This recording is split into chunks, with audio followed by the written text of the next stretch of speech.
Hello, I'm Jo Coburn, and we're live in Paris for Project Syndicate. Welcome to the AI Action Summit.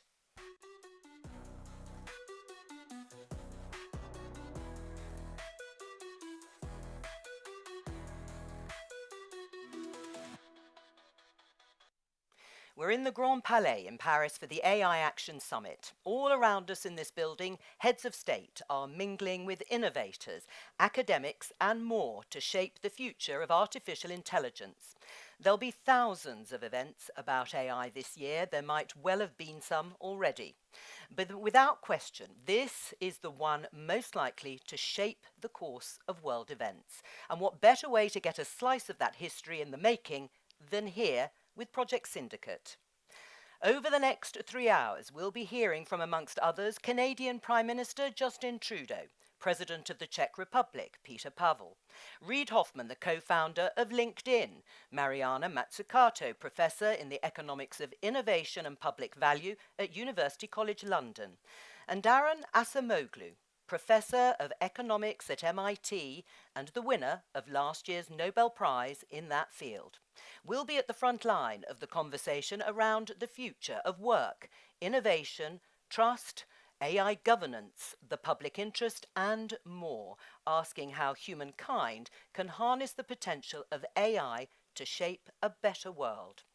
And as always, you're an essential part of the mix, both here at the summit and online. So please join in the conversation using the hashtag #PSEvents. Now it's time to get started. Please welcome to the stage President of the Czech Republic, Petr Pavel.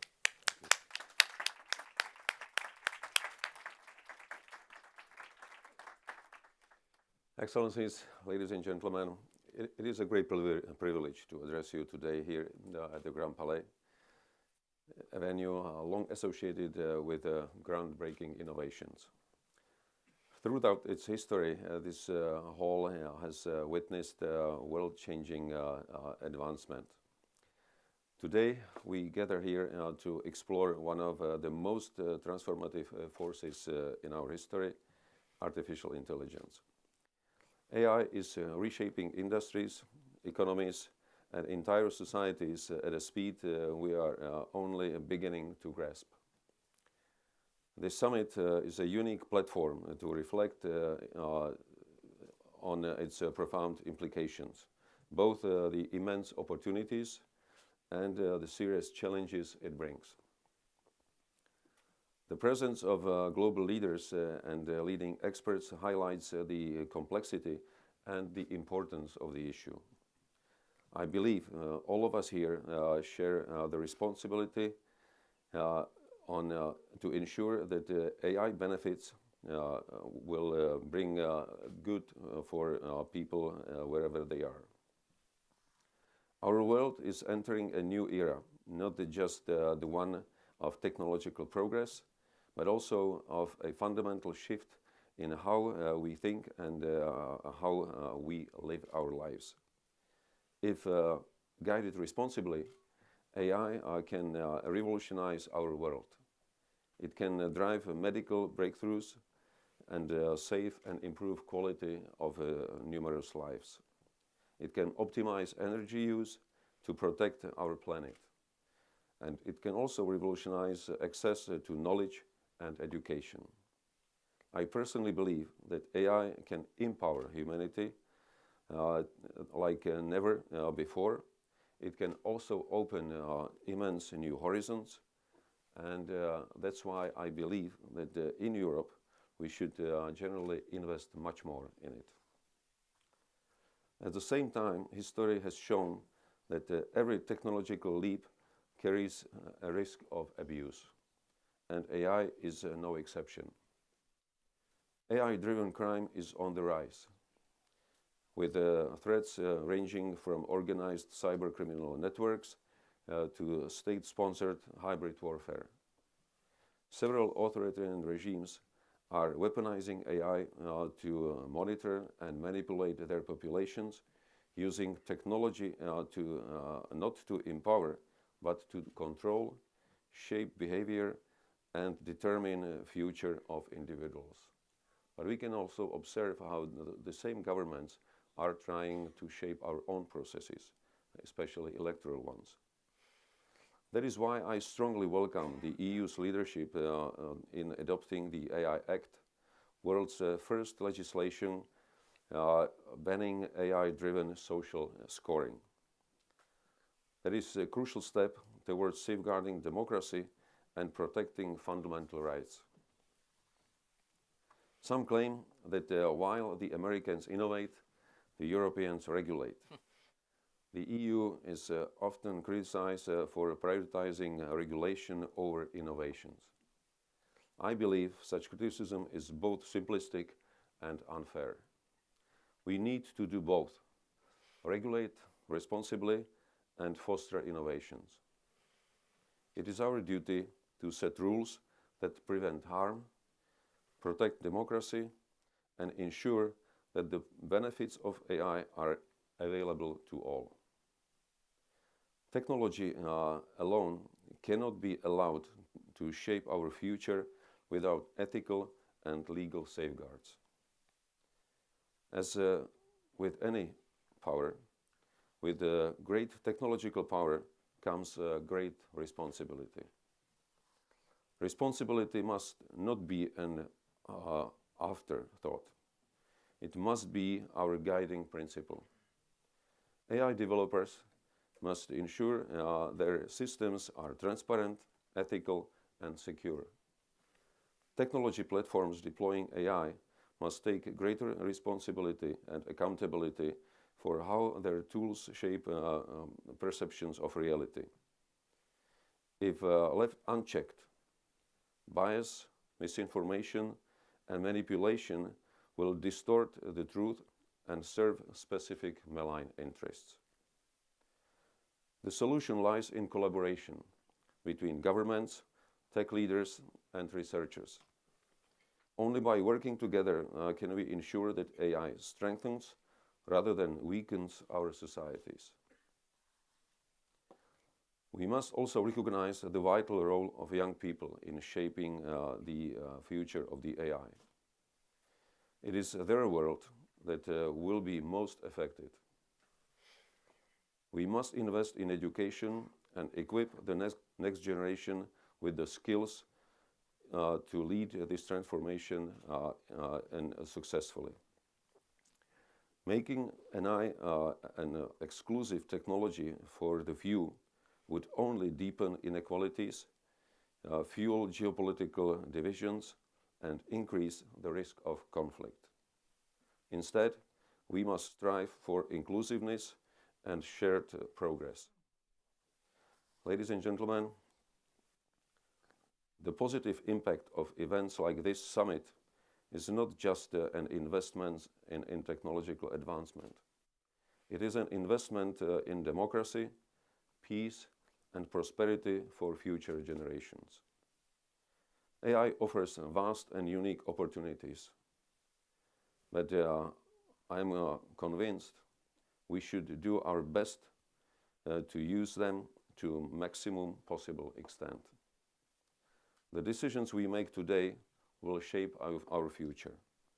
I wish you all fruitful discussions, and I look forward to hearing the insights from the experts in the next panel.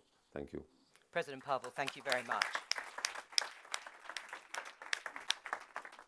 Well, let's pick up on some of the themes that were outlined there by President Petr Pavel as it's time to start our first session of the day, AI in the public interest, competition and investment. Now, few words are likely to get a venture capitalist as excited as artificial intelligence. The last few years have been simply extraordinary. Rarely, if ever, have we seen a technology grow so powerful so quickly.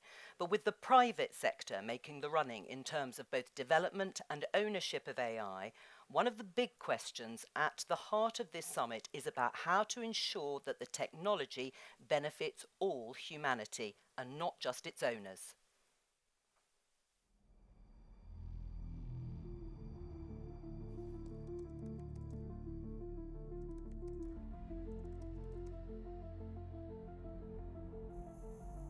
I think it will be able to do anything that any human can do, possibly within the next year or two.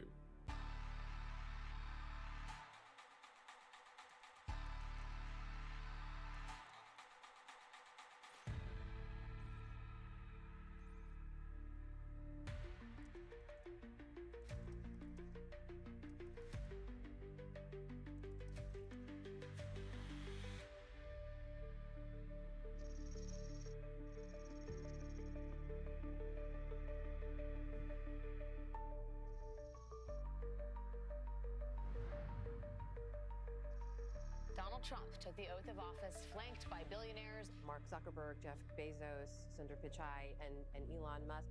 The release of DeepSeek AI from a Chinese company should be a wake-up call. We need to be laser focused on competing to win.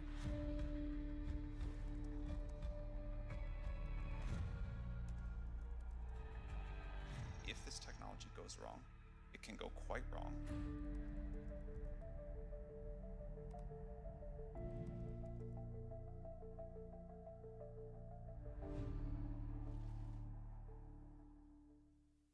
Now, embracing the spirit of AI innovation at this summit, the team making the films have, of course, used AI imagery and music throughout, and there's lots more to come of that. But now, it's a huge pleasure to introduce our first panel. Reid Hoffman, co-founder of LinkedIn, tech entrepreneur and former diplomat, Ren Ito, co-founder of Sakana AI, Mariana Mazzucato, professor in the economics of innovation and public value at University College London, and executive director of the Mozilla Foundation, Nabiha Saeed. Let's give them a little round of applause to get them warmed up.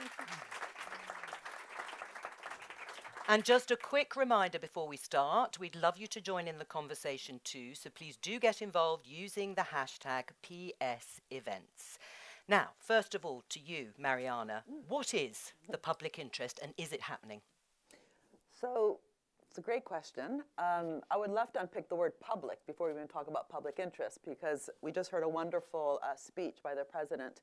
And the idea of actually regulating ex ante and not picking the mess up ex post is the first thing. But what does it mean to talk about the public, not just as a regulator, but also an innovator? Because this space that we're talking about, artificial intelligence, wouldn't have come about without huge amounts of public investment. And the problem of thinking of the public interest as though the public is just there through government action, whether it's national or global, to make sure it does good, forgets that part of the doing bad has come about through a narrative that the innovation has just occurred in the private sector. And if you look at everything that makes our smartphones smart and not stupid, actually came from public investment, the internet, GPS, touchscreen, Siri, and AI itself. If you look back at the decades of public investment through DARPA, for example, in the US, we need to bring that narrative back to when we talk about the public interest. Otherwise, it just sounds like governments are trying to help us do good, and then all the tech leaders, that word was already used, tech leaders just in the private sector, we will never do good unless we debunk first that narrative. Right, well, that's interesting in terms of the bridge between the two. Reid, what does it mean to you, AI and the public interest? So one of the things that I am a strong advocate for, there's a bunch of good things that come from the commercial interest building stuff. Actually, in fact, a little bit counter the opening video is when you look at many developed technologies, that as they get to scale, whether it's the internet, smartphones, cars, etc., the commercial sector has actually, in fact, been the one that has brought them to scale. And so that's not new. And so I think that's also true in the AI case. But the public interest part of it, I think, is how do you make sure that, roughly speaking, when you go across society, that the vast majority of citizens and social participants are being elevated and benefited from it, that the concerns that are kind of, call it, outside the commercial sphere are also being addressed. So, for example, fairness, equity, concerns that might have a kind of social impact, like, for example, the president was talking about crime, which I think is an important thing to kind of steer against. And so I think there's a set of those. Now, I agree with Mariana that that, there's this frequent narrative of I alone have brought you this new technology, and actually all of this builds upon lots of previous work, including work from universities and a number of other places. Right, but there is a difference in the amount of investment in many settings. So if we just show you this graph just as an example, and you can see here the difference in terms of R&D investments in 2024. There's Alphabet nearly twice as much as the UK government. Renito, do governments need to invest more? I think there's many different forms of investment from the government. So what I like about when we're talking about this public interest and the intersection between the public policy and the private sector development, it's a true the stakeholder approach. So government is not just chucking in money to help developing the AI. It is shaping the future course of AI development by bringing in the voice of the civil society organization. Private sector is bringing in how we are technically developing AI. And then it is through the incentive provided by the government, not just a monetary incentive. What is the incentive then? I think, for example, if government can show the problem which is big enough for the AI company to get excited about solving it. So for example, doing a much more sophisticated simulation about the effect of the COVID, how the pandemic is expanding, you can use AI to do a much more sophisticated simulation. If you are presenting those interesting and big enough ideas, all the engineers and companies are hugely excited to tackle those ideas, which will be leading to the more development. But it is dependent, Nabiha, on those ideas being presented that sort of drive that leadership, because Reid saying that I alone have provided more money perhaps than my public or government partner here, does that give the commercial company a little bit more leverage? It gives them more leverage, but it's important for us to remember there are many paths to the public interest, right? So there are the people who work on behalf of the public. I would argue that AlphaFold and its innovations are working on behalf of the public. Those who are using artificial intelligence to look at climate impact or reduce energy use, they're acting on behalf of the public writ large. But in democratic societies, you need the consent of the governed. You need people to actually have a say, to participate, for those workers whose lives are about to be disrupted to have a chance at reskilling, for people to be educated, and critically, to participate not just in the consumption of AI, because let's be real, for most people, they're more likely to have AI used on them than they are to actually use AI, whether it's Netflix helping you decide what to watch or AI in warfare deciding whether you live or die.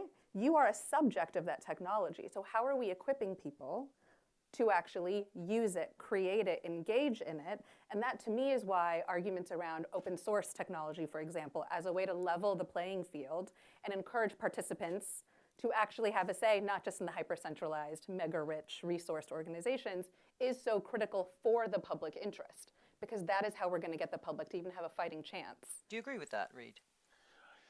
Well, I was on the board of the Mozilla Corporation for 11 years, so I have a strong pro-open source general bias. In the case of AI models, which is open weights, I think it's a little bit more nuanced in terms of what you do. So I think open source is almost always really good because you have the collective ability to kind of check the code, validate it, kind of security, a bunch of other things, see how it's working.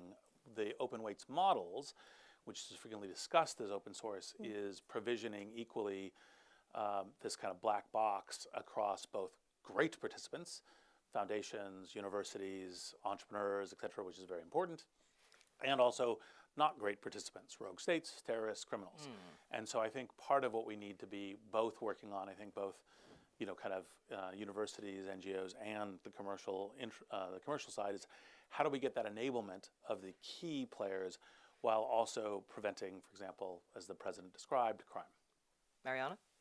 Yeah, I mean, just coming back to the question, first of all, that graph that you showed is really important because one of the questions is, where did that money even come from? So if in the past, at least, we managed to have government action, especially in the high-risk, capital-intensive phase of the research and development, but ultimately we ended up socializing risks and privatizing rewards, A.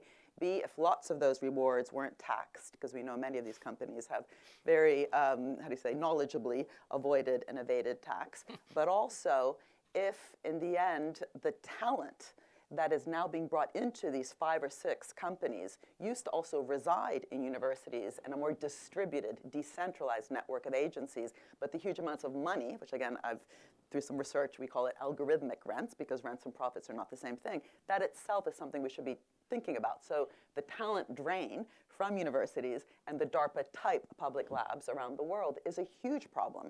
So this isn't like a static picture saying, oh, the private sector is doing so much more than governments. It's being allowed to do so much more also because of this, again, privatization of the rewards that actually came about through a massive collective investment over the last 30 years. Right. I mean, just before we move on, I mean, this open and fair internet, the Mozilla Foundation obviously bases itself on that. I mean, if it doesn't exist now, maybe it does. Why doesn't it? The open and fair internet? Well, we had openness, and then we started to experience an internet that was mediated by platforms that had an invisible architecture that incentivized and made value out of your attention, right? Being herded on platforms that capture your attention turns you into a passive consumer. It's very different than when I got onto the internet way too early. With the act of creating and engaging and making your own things is a very different relationship with technology. I think we can get back to that. I say Mozilla is a wonderful place to be if you have defiant optimism about what the future holds. And I think we can get there, but we have a lot of work to do to equip people with that ability to build. Well, let's hold that thought of optimism. Let me just play you this clip from the European Commission President, Ursula von der Leyen. Our AI Act is already a blueprint for the whole work. We must now focus on adopting the rules as soon as possible and turn to implementation.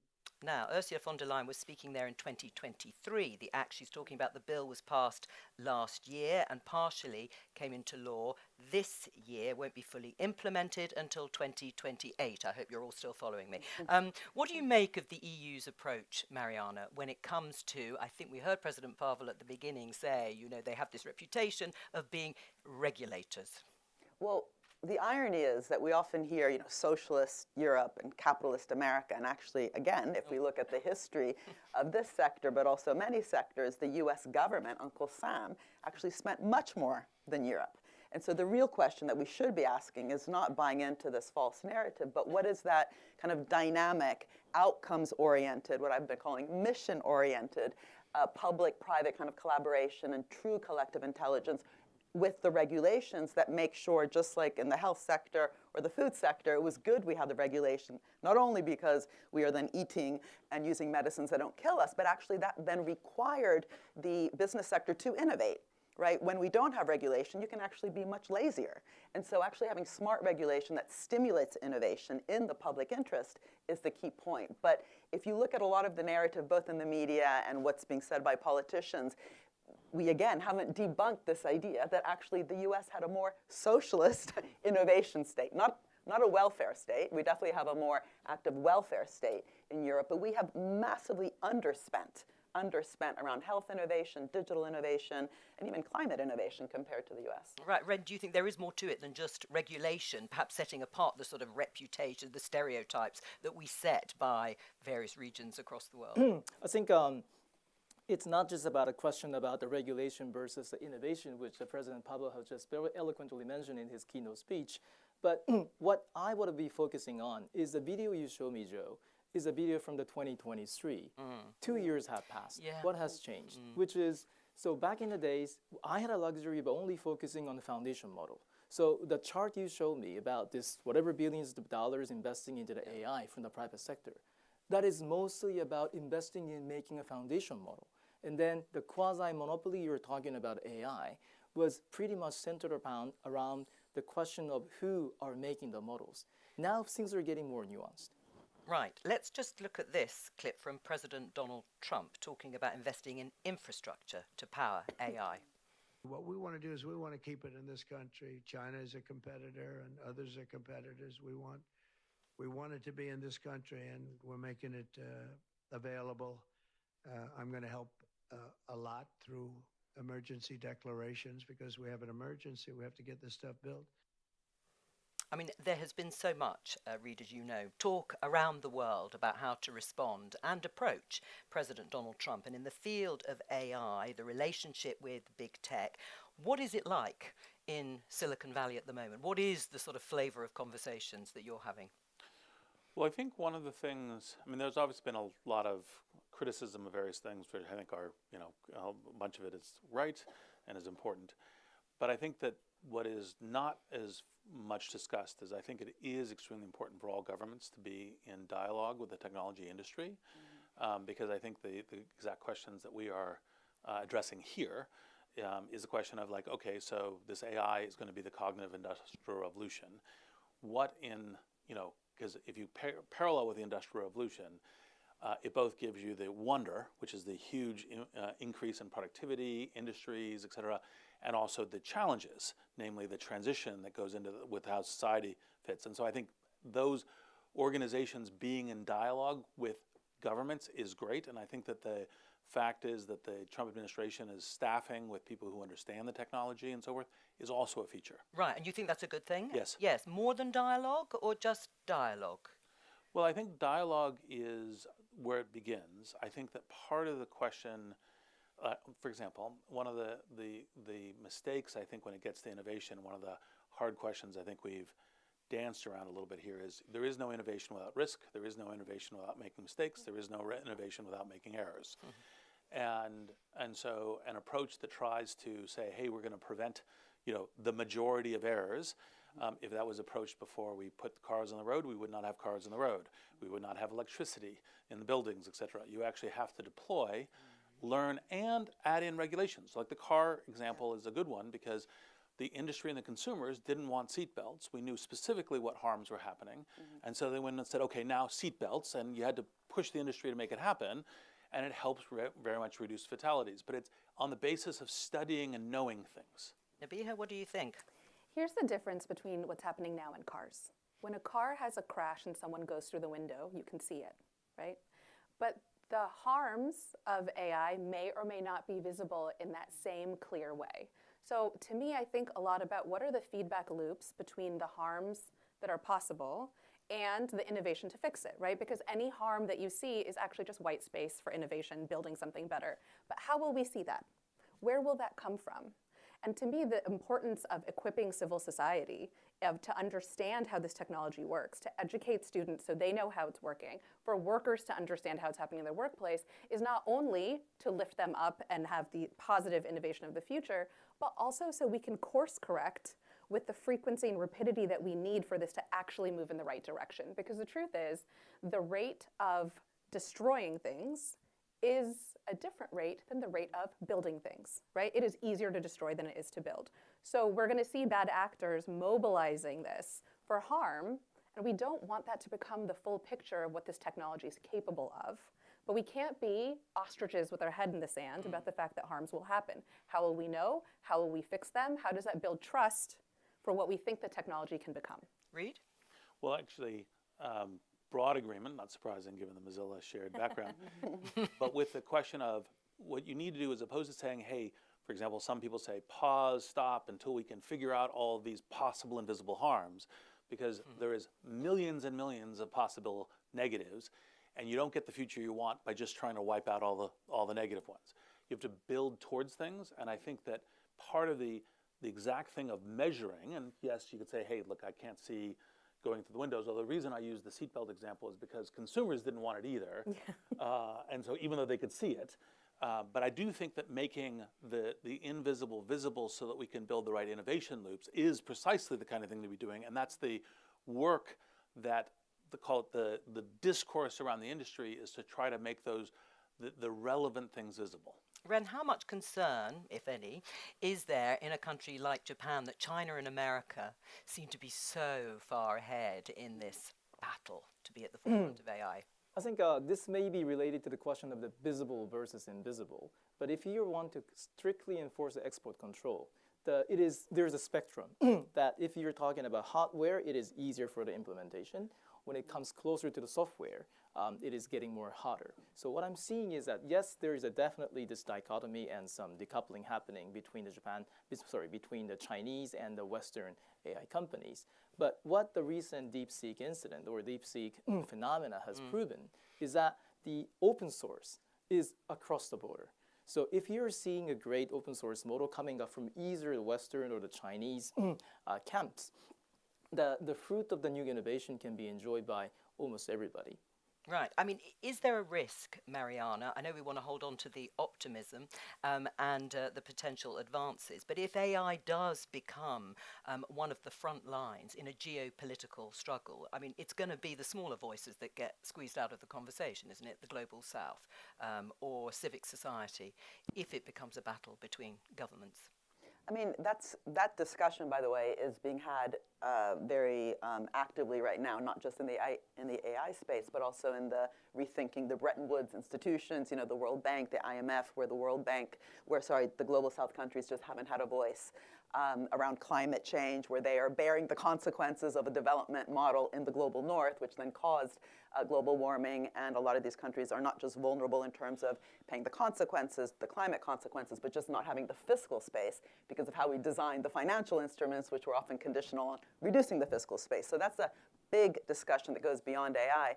But this point, I think, about the kind of public and private, because you did put up that graph that we all looked at, I think that's a huge question that we really need to unpick. And what Reid said, which I think is so important, that any innovation will always require trial and error. We allow that trial and error and even glorify it, the risk-taking in the private sector. Just talk to any venture capitalist where they say, for every success there was 8 or 9 failures. As soon as a civil service, mistake happens or a Solyndra happens, forgetting that was actually part of an investment, a portfolio where also Tesla got the same amount of money, more or less, win some, lose some, then we freak out. And the current kind of ideology that is leading to, not just in the US with the, I can't even pronounce it, is it Doge?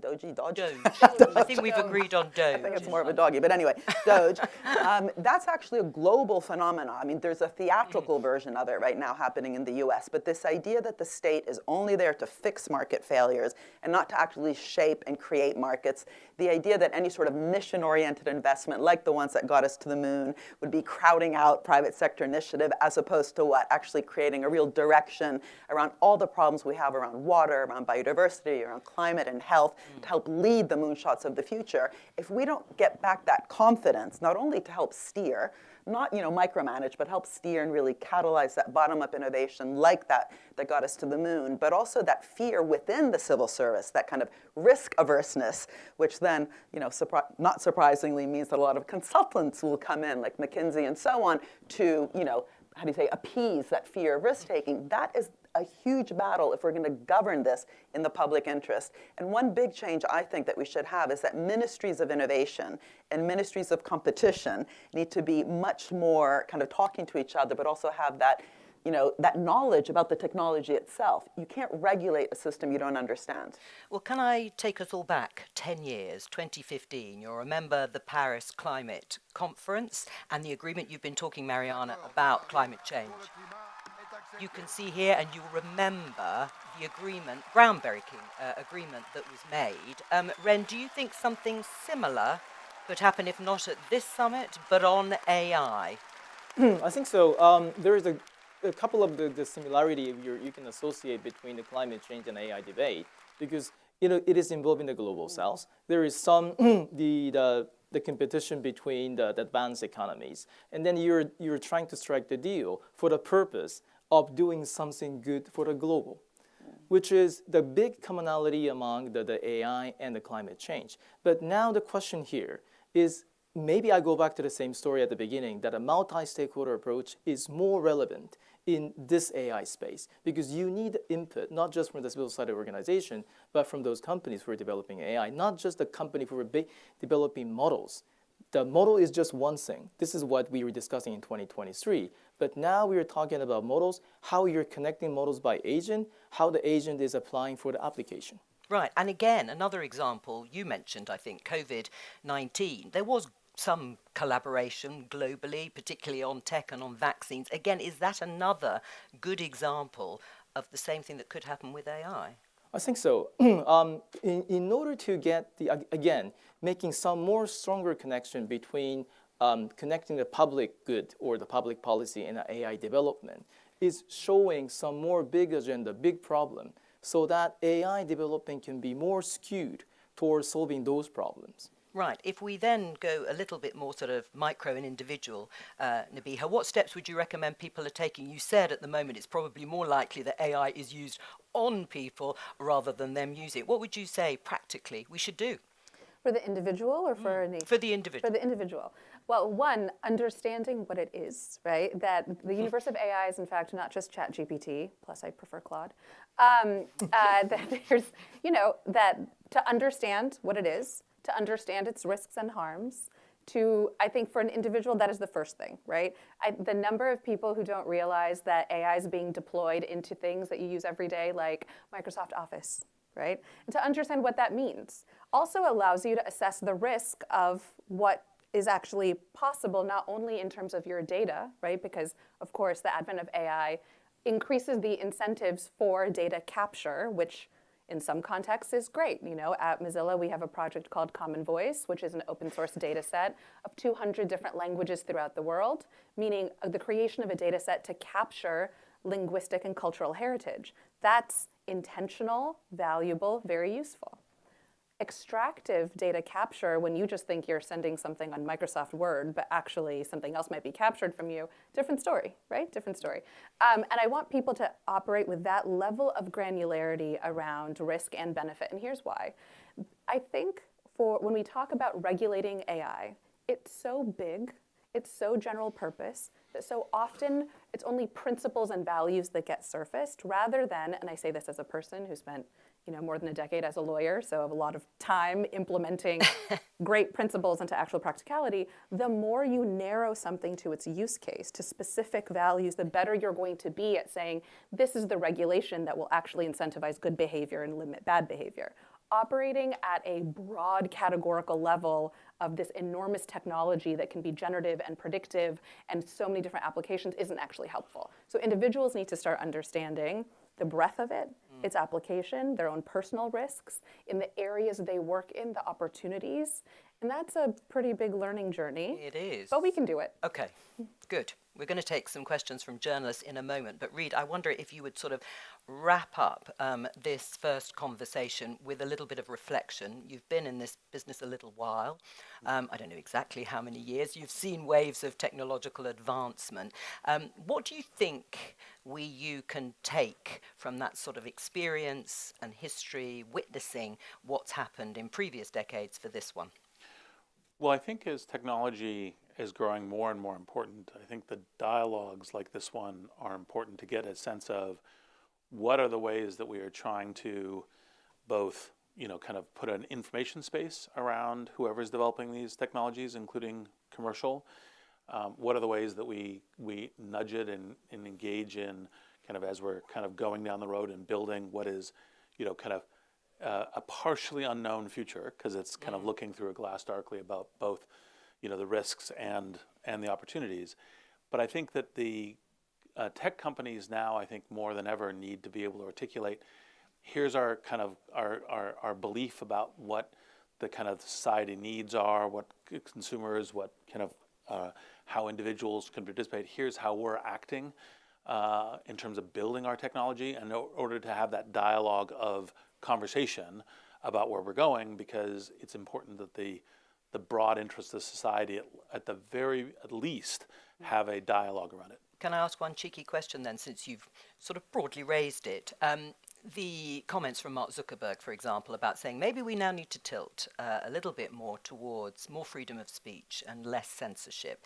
That dialogue, does that involve pivoting one way or another while still keeping the broad principles that are good for society? Well, obviously, LinkedIn more reflects my point of view on these things.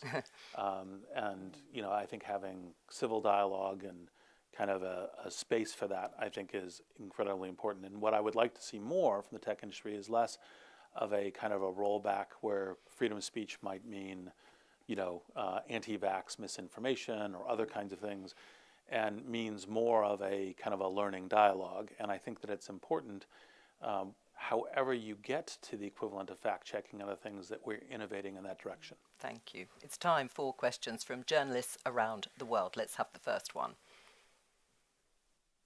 It seems that the AI competition will proceed mainly between the US and China.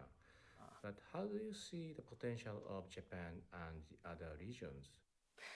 Ren, I suppose that's one for you. It's a little bit of an echo of what you and I asked you earlier, but perhaps you would answer. I think that, let me answer in two layers. The first one is a technical layer, and the second one is maybe the political layer. So the technical layer is that by having both Chinese and American camps developing their own technology, which is having more rippling effect to any country developing their own AIs, especially after the open source is getting huge, especially after the DeepSeek, people started to have a confidence that you can develop and own your own sovereign AI, which is giving a more power and more independent sovereignty to the country which is developing their own AI.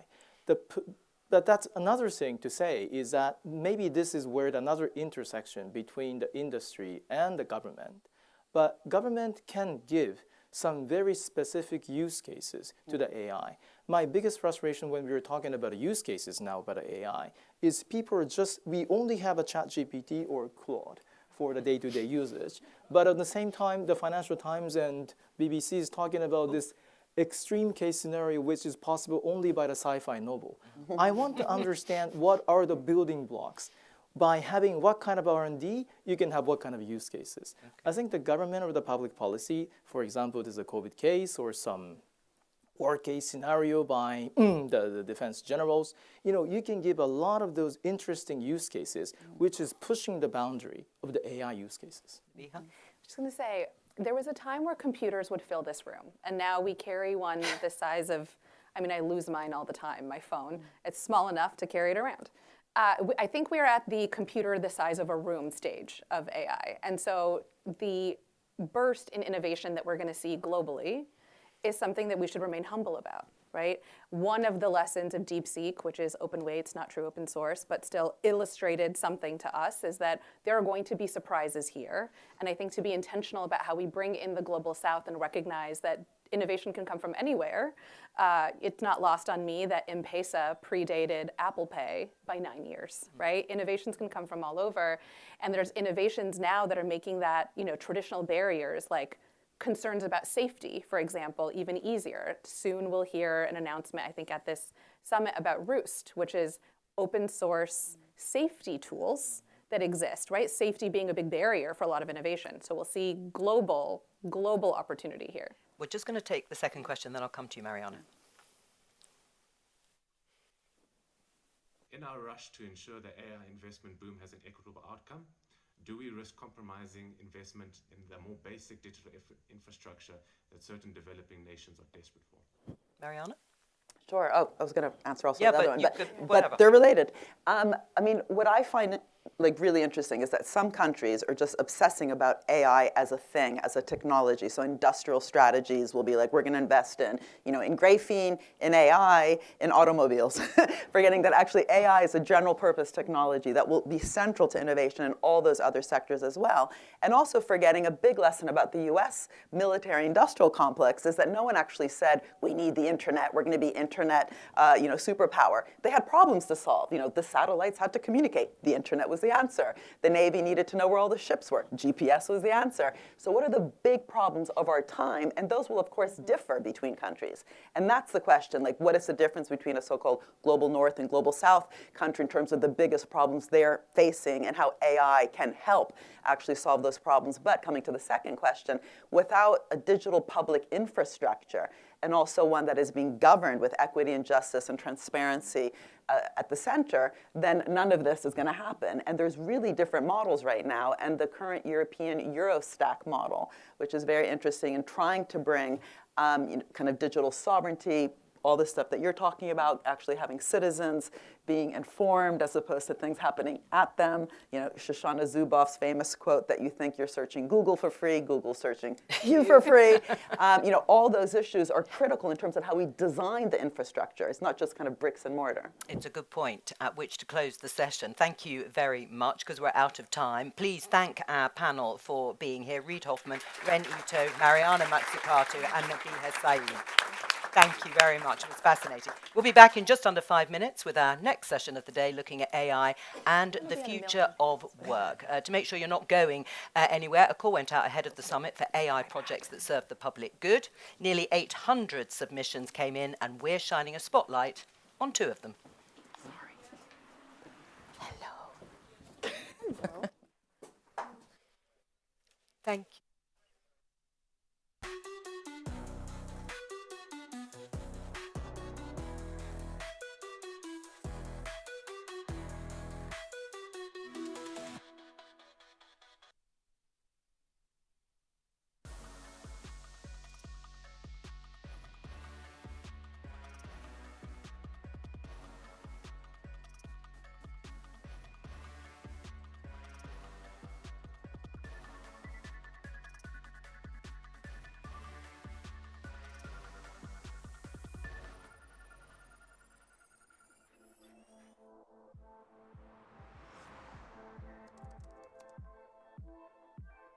And NPK is the most important and most basic nutrient for plants.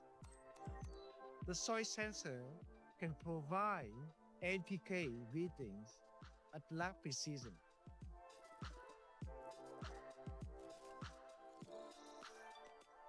The sensor will be buried under the soil to detect soil nutrient. The sensor will be connected to a transponder that will send the signal from the sensor to a phone that is installed in farm app. The farmer can receive insight regarding soil nutrient and actionable recommendation powered by AI.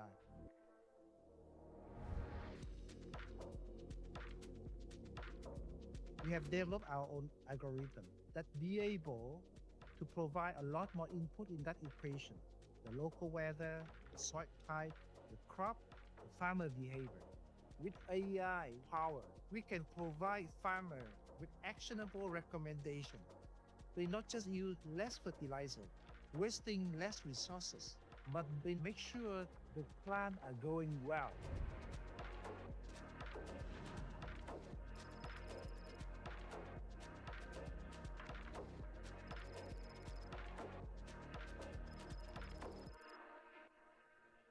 Bringing the technology to remote communities in rural area is a big challenge for us.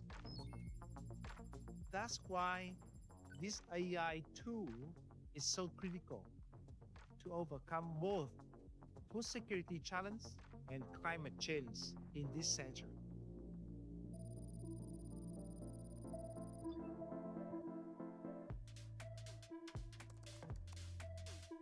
A little over 15% of the world's blind population resides in Africa. Odeon's renewed hope is thanks to a Nigerian startup that translates text to audio. Fireside is a digital mobile software that uses artificial intelligence technology to help the visually impaired and blind to read books independently and confidently. Fireside works by scanning text of books using optical character recognition technology and text-to-speech technology, and it converts this captured text to audio output for the visually impaired users to listen to. Welcome to Bissies, your gateway to accessible reading. Enjoy immersive audiobooks. In addition to reading text, Vices also has some interesting features such as color and objects and a scene scanning feature.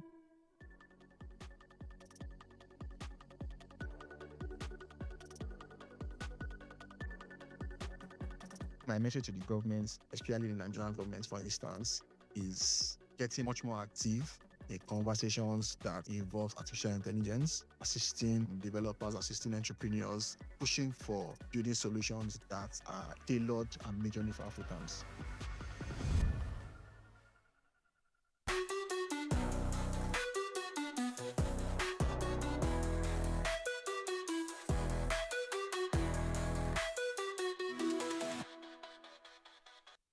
Hello, and welcome back to the AI Action Summit, brought to you by Project Syndicate.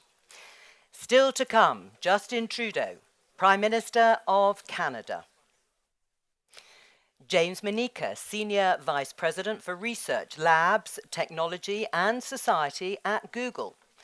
Audrey Tang, Senior Fellow at the Project Liberty Institute, and Jean-Noël Barrot, France's Minister for Europe and Foreign Affairs, in conversation with Daron Acemoglu, winner of the Nobel Prize in Economics and MIT Professor of Economics.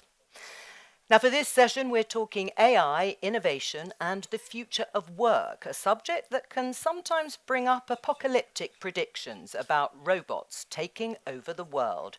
The reality is, of course, far more nuanced and depends hugely on who you are, where you are, and what you do, myself included. Here to drill down further into who some of the winners and losers of tomorrow might be, we will have in a few minutes' time Sylvain Duranton, Global Leader of BCG, CEO and co-founder of Zindi Africa, Selena Lee, and James Manika. But first, let's have a look at the film. I'm Jo Coburn. Hello, I'm Jo Coburn. Hello, I'm Jo Coburn.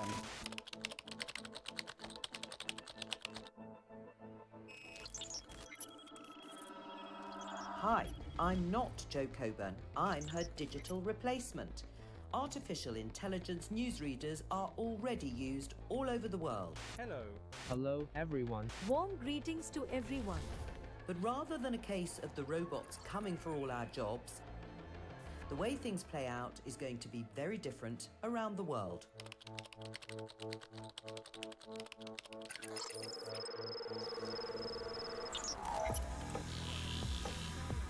In Japan, with its aging population and low immigration levels, AI could fill labor shortages.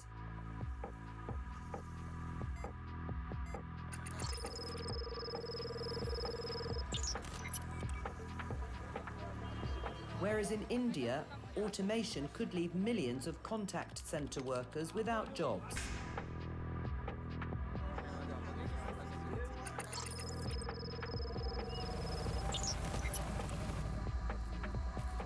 AI has huge potential to help some of the world's poorest farmers, improving crop yields and boosting productivity.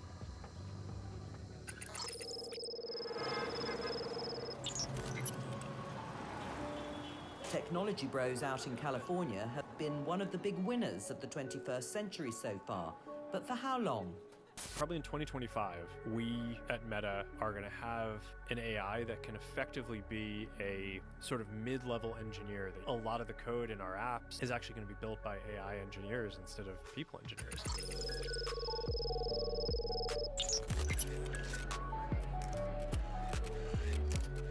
AI is quite likely the fastest evolving technology the world has ever seen. There will be huge winners and huge losers. For policymakers, is keeping up quite simply mission impossible.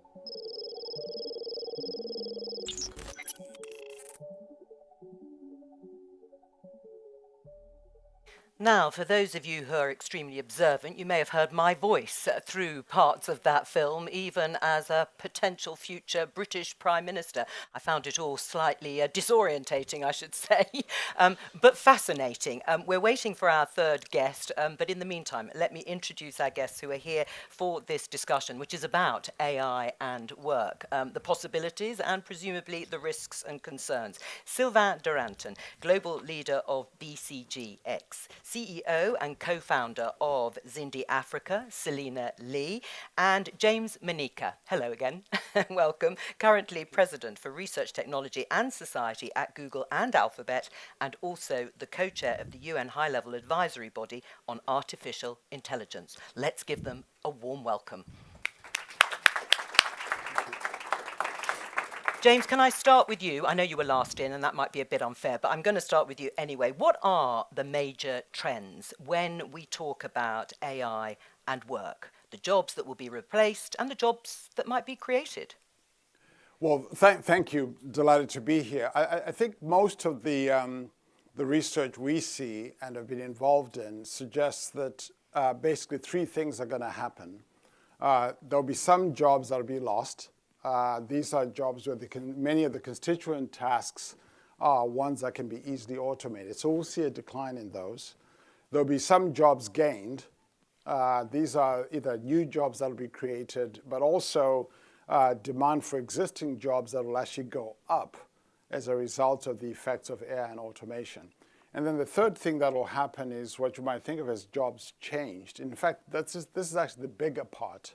This is the amount of jobs that will change because AI is complementing how those jobs are done, and so those jobs will change. We actually think the estimates that I've seen in some of the research suggest that as much as 2/3 of jobs are actually going to be in that category of jobs changed, where the augmentation effect is going to be quite substantial. What sort of timescale are we talking about broadly here? This is looking at, say, the next decade or two, which is about as far as you can think about in terms of the kind of research that informs this. Right. Sylvain, can I get you to look at this graph that we are going to show? You might recognize the research. It's from BCG. It suggests frontline workers in Global South regularly use generative AI more than in the North. Why is that? There's much more enthusiasm. If you look at this survey and this study we did, there's much more enthusiasm on Gen AI than in the Global South than in the Global North. I think the reason for that is people see this as an opportunity rather than a threat. And if I look at our own business, we're recruiting a lot in Africa. We are seeing a big community in Africa. Things are moving super fast in this part of the world. And I know there are concerns, and I hear in many panel discussion, let's be careful of increasing inequalities in the world using Gen AI. I'm definitely super positive because what I can see is that Gen AI is enabling to attack what I think is one of the things which is most unfair in the world, which is educational rent. And through AI, you have people who cannot code, who can do part of the job of the coders. You have people who have not done medical and medicine studies who can do some of these activities. You have people which are trained to do things they could not do. You can use AI and you have service to do that at scale to learn how to speak English. And if you're in some parts of Africa or some parts of Asia, learning how to speak English for $10 per month, it's absolutely outstanding to get to new opportunities. So I think in a way this is the end of some of the rents we've been living upon, and I'm super optimistic of the outcome. So you see it as a great leveler in that sense, potentially? Yeah, I do. Selena? Yeah, exactly. I mean, I'm the CEO and co-founder of Zindi. We're the largest platform for data scientists and AI developers in Africa. And when I saw that graph, it sparked something in me, because what we've seen in the community, what makes, in some ways, the talent that we find in Africa unique is just the level of motivation, problem solving, just motivation to pick up the next tool. Oh, there's a new AI tool. Okay, I'm going to try it no matter what. Well, that is interesting, that they're actually grabbing the opportunities more in those parts of the world than perhaps here. I think that's the case. So you mentioned that I was co-chairing the UN high-level body. One of the things we did was to look around the world and got lots of input from, obviously, governments and other research. And one of the general trends within that was that generally the Global South was actually a lot more optimistic about AI than the Global North, which is interesting. But I think on this particular point about jobs and skills and who finds this interesting, I think you see some of that even in the developed economies. So often people who have had either no access to expertise or experience are actually getting more benefit from using these tools than those who do. So I think this point about it changes the dynamic and because a lot of people have had few opportunities. Either the barriers have been either expertise, education, or experience. And so if you look at some of the studies that have come out of Stanford and other places that suggest that often lower skilled workers using these tools actually do really well. So there's some work by Eric Brynjolfsson and others, and even the work by David Otter at MIT that also suggests this. So this has the potential to actually be uplifting for people who haven't had access to expertise and resources and skills. I mean, one of the fears that is often expressed, and particularly in the UK when they're talking about lack of investment, just broadly, is that if companies are smart, they'll invest in AI. That will mean, or automation, and that will mean people losing those jobs, and where do they go and what do they do? So you've got many economic theories on what will happen to jobs, and recent one with Acemoglu, by the way, which is bringing some light into that. If I move away from economy, which is not my field, but if I just look at business, we've recently surveyed close to 2,000 business leaders in the world to know where they stand with AI and what's going to happen with job and all of that. 7% foresee a decline of their workforce. 7%. Okay. Okay? 8% are netting out with the ins and outs, and the rest, more or less, stability. So I think the tsunami of layoffs and all of that has been commented, at least they're not saying. You could say business leaders are always a bit shy to talk about restructuring and all of that, but in that same survey, which is 100% anonymous, 75% were saying we don't make any money out of our AI investment, showing that they were not shy in their answers. And that's also what we see in many situations. And I think, James, you said it. Once employees are, I would say, under steroid, amplified, whatever, using AI, they became much more productive, much more value add, and hence it's making them do more things. And one example in the call centers, which is quite staggering, you go to call centers, you deploy AI, you automate part of what the people do. You see also automate some full calls sometime, but you see at the same time more customer satisfaction, more employee satisfaction, and some of the tasks that were not profitable to do because the likelihood of a commercial success with an outbound call was low, is now becoming profitable because people can work much faster and much smarter. So it's not the case that we are seeing the start of a big layoff tsunami. Right. I mean, is that a scenario you recognize? Exactly. I think that, there was a lot of doomsday sayers in the beginning of Gen AI, and while there's not one study that really tells us definitively, it seems like there's a consensus in what I've seen that there isn't the tsunami that we expected. And I think that one of the ways, or one of the frameworks that I find useful that might start to understand this is that there's, when we look at a difference between replacement and disruption, and also a difference between, but the idea is that, Brookings had a study that said 30% of workers will have 50% of their tasks disrupted. So also separating the person and the tasks that they're doing. So in a way, I think I totally agree that what it's been proving to do is be an enhancer of the talent that is there. But the reskilling is absolutely critical in that sense. Right. Well, let's pick up on the reskilling because we're talking about one half of the equation, if you like, and it's great to hear that you don't really see these doomsday scenarios. So how do you incentivize that skilling or upskilling once AI is doing some of the tasks that we do? Yeah, I want to just make one quick comment on the previous part of the discussion. I think one of the things to think about demand for jobs, it's going to vary occupation by occupation. Yes. So we're finding, for example, that if you look at occupations where there's a lot of demand elasticity, when people actually then work with these tools, the demand for their work goes up dramatically. Now, there's some occupations where you don't quite have the same demand elasticity. You may not see the growth in occupations. You may see more displacement. In fact, there was a wonderful, very detailed study that the International Labour Organization just did looking across 140 countries, looking at something like 400 occupations. And the net result in that work was that something like the augmentation effect was actually 6 times the displacement effect, but the picture varied a lot, occupation by occupation. Well, give us a flavour of the occupations. We're all dying to know in our occupations, are we still going to be in jobs, James, in 5 years' time? No, so take occupations like the one that's often cited in these studies, radiologists. People have predicted that radiologists are going to disappear. Actually, it turns out that there's actually more radiology to be done. So the demand has actually gone up. So the demand for radiologists, even though they've been assisted by this technology, have actually gone up dramatically. So that's an example of an occupation where there's more demand for it. We just haven't been serving enough of it. Now, there'll be other occupations where the amount of demand for that activity is fixed, if you like.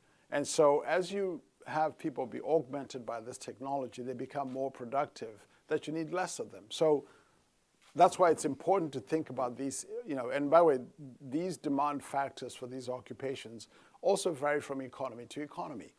From country to country. So I think it's worth keeping that in mind. But to your actual question about skilling, I think this is going to take everybody working on this. So, at Google, we're doing some of this ourselves. I think in the last decade, we've, I think, given digital skills to like over 100 million people around the world. We've actually created an AI opportunity fund in addition to that to do reskilling. But I think it's going to be important for employers, governments, and education institutions to work together in this. And this is particularly difficult at the moment when many governments are kind of experiencing somewhat austerity measures that limit the amount of public investment into workforce skilling. So that's going to be a challenge. I mean, don't governments have to provide incentives to companies to do the skilling that will be needed, Selena? I mean, I think there's a number of levers that governments should be looking at pulling to mobilize the resources that are needed, because it's not insignificant, that is true. But I think aside from the resources and incentivizing the right investments, I think the other reason why it's important to have government, private sector, civil society, universities working together on this is because in order for this to be sustainable, it also has to be very much an ecosystem play. You can't just drop a course into the middle of Africa and expect that that'll be a sustainable path forward, right? So we want to make sure that everything is working together, that we have the training that is preparing people for the jobs, that the companies are ready to also absorb this new upskilled labor as well. Right. I mean, do governments have to come up with the money for this in order to make that start that ecosystem? I believe a lot in this ecosystem building, but I think the number one incentive for companies still is to make money. Yeah. And if you do the upskilling, you can make money. But I think what is not stressed enough is the fact that amplifying, everyone wants to amplify, making people stronger, whatever, there is a cost. And maybe a small anecdote on us, BCGX. We were super early to deploy GitHub with our software engineers. We have more than 1,000 software engineers. We were super happy, 85% super happy to use GitHub. No impact on productivity, zero, double zero, okay? And we sort of tried to understand, and basically they use GitHub like you would use Word autocomplete. I start a line, it gives me the end, I pick for 3 options, it takes a bit of time, it prompts the next line, I see what I can do. Then we said, okay, there's more to do with that, and we also started some work with client on that. And in the end, we have a way to get to 2x productivity on our own software engineers. But to do that, we need a coach who knows exactly how to change the way people work, because it's not like I just autocomplete. It's a different way to think about user journeys, spec development, coding, testing, and all of that. We need one coach for one squad, call it 10 people, for 4 weeks. Okay. And we have 3,000 people, okay? So the big cost is not the GitHub license, it's the cost of amplification. And if you do not do that, you don't amplify anyone, and you just make the software companies richer. Interesting. Yeah. I was going to add that I think your commentary is spot on. Incentives matter here too. One of the examples to look at is if you look at most economic systems in most countries, we've created enormous incentives for companies to invest in capital. They get capital, capex write-off, R&D incentives. There's a lot of firepower in terms of incentives to invest in those kinds of things. If you compare the amount of incentives set up for companies to invest in human capital, they're much less. So this is, I think, one of the things that's going to need to change, which is how do we create incentives, equivalent, not instead of, but equivalent to the kinds of incentives we give companies to invest in capital, to also invest in reskilling. I think this is particularly important. While, at some level, companies like Google, we can do these things. If you're a company in, say, the retail sector, where the average tenure of your employee might be 6 months, think about whether, to what extent are you going to invest in skilling when you've got that kind of tenure on the job? So I think the role of incentives in some sectors is going to matter a lot. Right. Well, I mean, how will companies, smaller companies or farming, how are they going to manage that sort of transition, Selena? To the transition into using AI. And to be skilled their workforce if, as you say, they're more insecure, it's more transient, it's sort of short-term contract. I mean, I think right now we're talking about companies skilling their own teams and their own employees, but I think it's a much broader conversation, right? It's something where the general public needs access to these types of skills, no matter what job they're in. I mean, we've had people on the Zindi platform who went from being a chef into the AI space and now working as a machine learning engineer, you know, at a big company in South Africa. So we don't want to just say, okay, within the company. So I think, just like I said, this whole ecosystem has to be lifted. I think I want to say something about the upskilling, though. Like this, you know, this AI revolution is opening up two different angles that we have to pay attention to in upskilling. One is, yes, retooling the people who are working in marketing, the attorneys, the, you know, everything. The accountants can use AI tools in different ways. I mean, just as you were saying, they didn't know how to use GitHub to its optimal. So how do we do that? But then secondly, it's also opening up on the other end a whole new set of careers that didn't exist before, building the AI solutions. And so that's also where we need to invest in as well. Right, Sylvain, you're nodding in agreement. That also needs to be a focus. Moving, as you've said, Selena, from one occupation into an AI space. Yes, I think, and there will be broad use of AI, and we are seeing in some parts of the world, in Southeast Asia, for instance, a lot of independent farmers starting to use AI solutions for, you know, to just do better their farming and increase the yield on their crop. Just wanted, James, on what you said on the incentive. I completely agree. I think it's super important, especially in Europe. I think in Europe, it's trying to avoid disincentive to employ people and to work. There were some talks about taxing robots.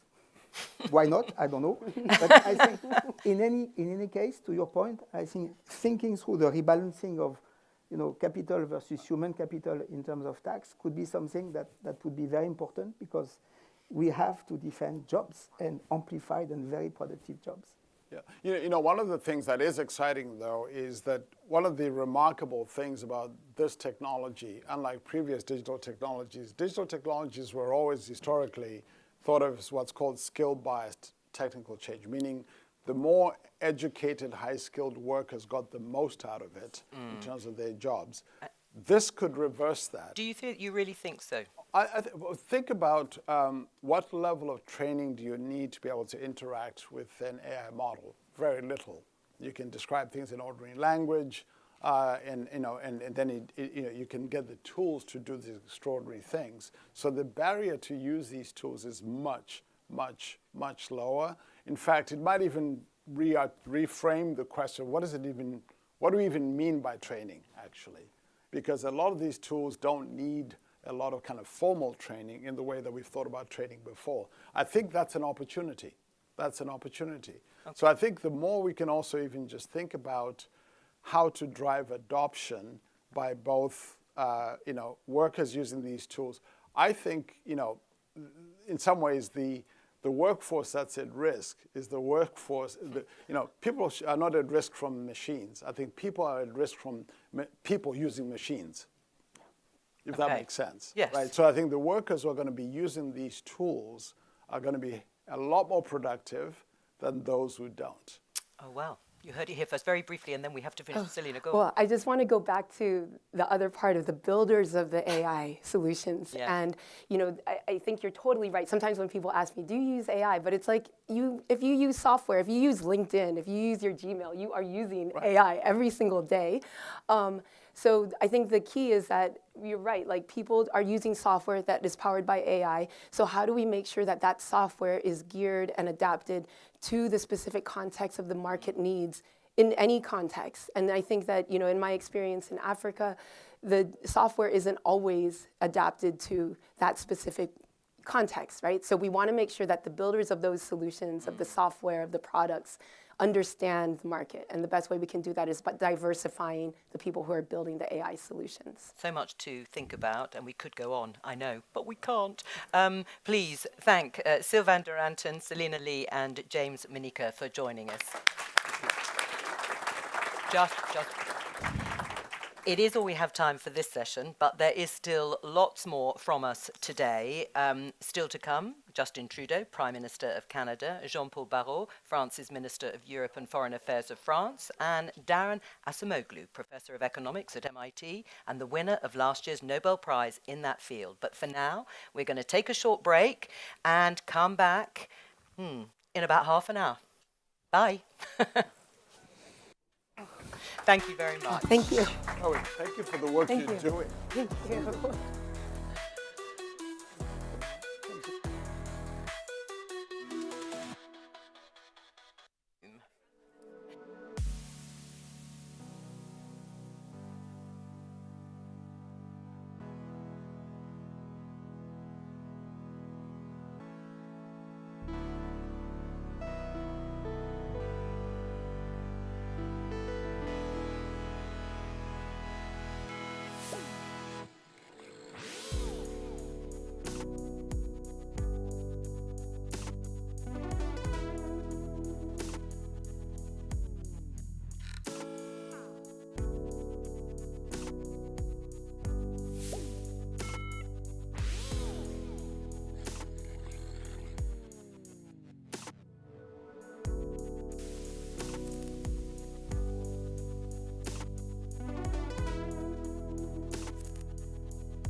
Hello. Hello. Hello and welcome. We're live in New York City for Climate Week. This Project Syndicate conference today with some great speakers. We're coming together to discuss a topic no less important than the future of life on Earth. We've just entered what is the decisive decade.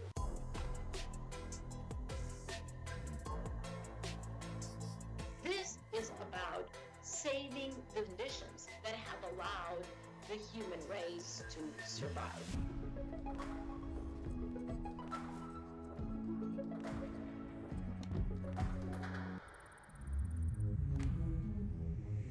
The world's green recovery from the pandemic is the centre of a virtual conference which will feature speakers from across the world. It's time to open up the floor with questions from journalists around the world. Leaders need to listen. The choice is a radical change today or disaster tomorrow.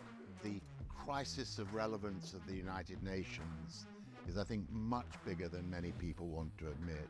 So the question is, are we ready to change?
Hello. Hello and welcome. We're live in New York City for Climate Week. This Project Syndicate conference today with some great speakers. We're coming together to discuss a topic no less important than the future of life on Earth. We've just entered what is the decisive decade.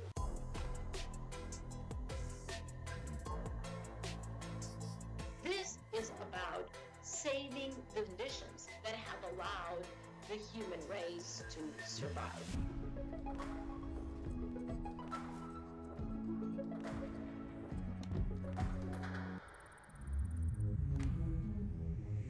The world's green recovery from the pandemic is the centre of a virtual conference which will feature speakers from across the world. It's time to open up the floor with questions from journalists around the world.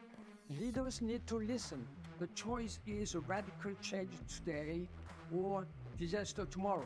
The crisis of relevance of the United Nations is, I think, much bigger than many people want to admit. So the question is, are we ready to change?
Hello. Hello and welcome.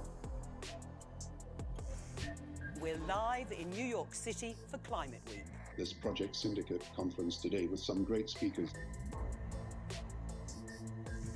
We're coming together to discuss a topic no less important than the future of life on Earth. We've just entered what is the decisive decade.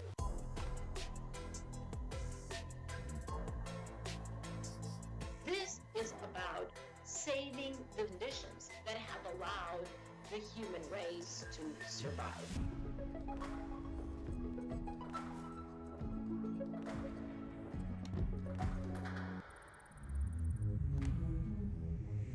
The world's green recovery from the pandemic is the centre of a virtual conference which will feature speakers from across the world. It's time to open up the floor with questions from journalists around the world. Leaders need to listen. The choice is a radical change today or disaster tomorrow. The crisis of relevance of the United Nations is, I think, much bigger than many people want to admit. So the question is, are we ready to change?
Hello. Hello and welcome. We're live in New York City for Climate Week. This Project Syndicate conference today with some great speakers.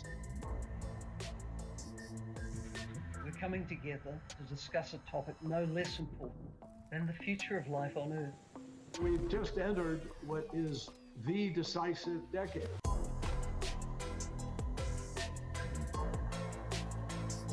This is about saving the conditions that have allowed the human race to survive.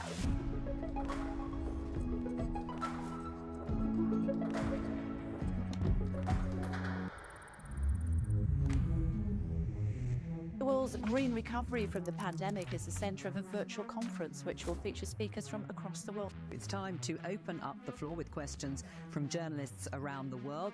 Leaders need to listen. The choice is a radical change today or disaster tomorrow.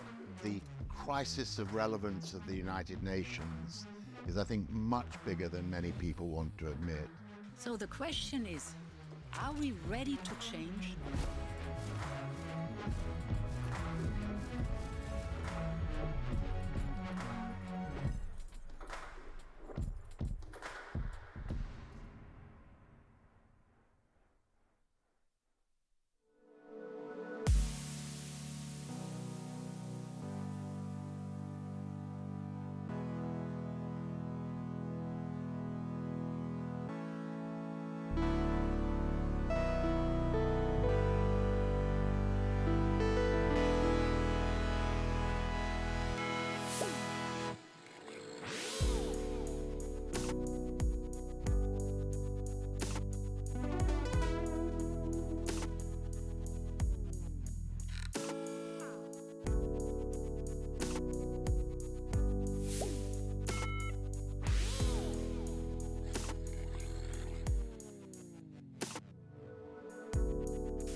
Hello.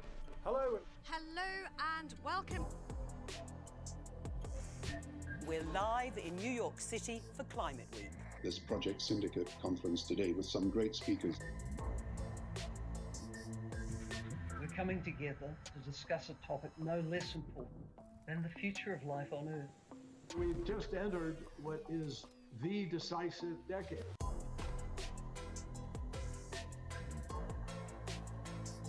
This is about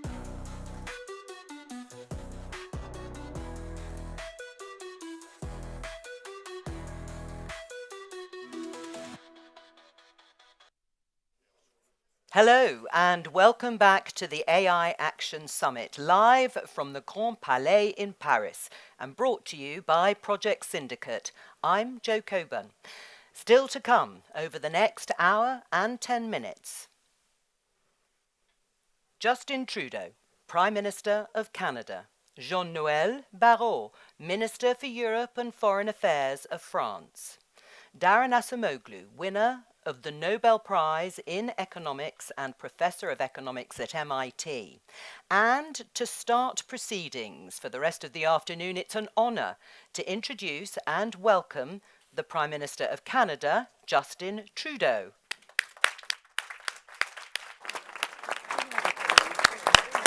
Merci. Bonjour tout le monde. Je veux d'abord remercier le président Macron et le peuple français de nous recevoir ici chez vous. C'est toujours un grand plaisir de rendre visite à nos cousins de l'autre côté de l'Atlantique. Ce sommet, c'est la culmination de nombreuses années de travail. En 2018, la dernière fois que le Canada a présidé le G7, j'ai choisi de rassembler nos partenaires autour d'une vision commune de notre rôle dans le développement de l'intelligence artificielle. Et c'est justement sur le leadership de la France en 2019, lorsqu'Emmanuel assumait à son tour la présidence, qu'on a concrétisé cette vision. L'année suivante, la France et le Canada ont lancé le PMIA. Hier, j'ai d'ailleurs eu la chance de m'adresser aux exceptionnels scientifiques, chercheurs, entrepreneurs, leaders de la société civile et membres d'organisations internationales qui, au sein du Partenariat mondial pour l'intelligence artificielle, travaillent pour assurer un développement responsable de l'IA et bâtir la confiance qui est nécessaire pour que les technologies atteignent leur plein potentiel. On est à un moment crucial du développement d'une technologie qui transforme déjà nos vies. On le ressent ici à Paris et ça m'enthousiasme profondément. Mais je sais que la vitesse effrénée du développement de l'IA en inquiète plusieurs. Ils voient comme une menace pour la vie privée, la propriété intellectuelle et l'environnement. Ils se demandent ce que l'IA signifie pour leur emploi, leur capacité à mettre de la nourriture sur la table pour leur famille. Et étant donné que les leaders politiques ont parfois échoué à soutenir les travailleurs à travers de grands bouleversements économiques comme la mondialisation, on ne peut pas faire comme si leurs inquiétudes ne sont pas valables. People are worried that AI is being used to spread disinformation and scam people. Right now, my likeness, my voice, and that of other world leaders is being used to mislead, to cheat, to steal. We cannot stop progress. We shouldn't want to. But we need to have guardrails, transparency, accountability. We must put AI to the service of everyone in both high and low-income countries, and not just for an increasingly small group of ultra-rich oligarchs whose only concern is the value of their stock portfolios. We must put the middle class at the center of AI, and AI in service of the middle class, allowing people everywhere to work smarter, not harder, to do more with less.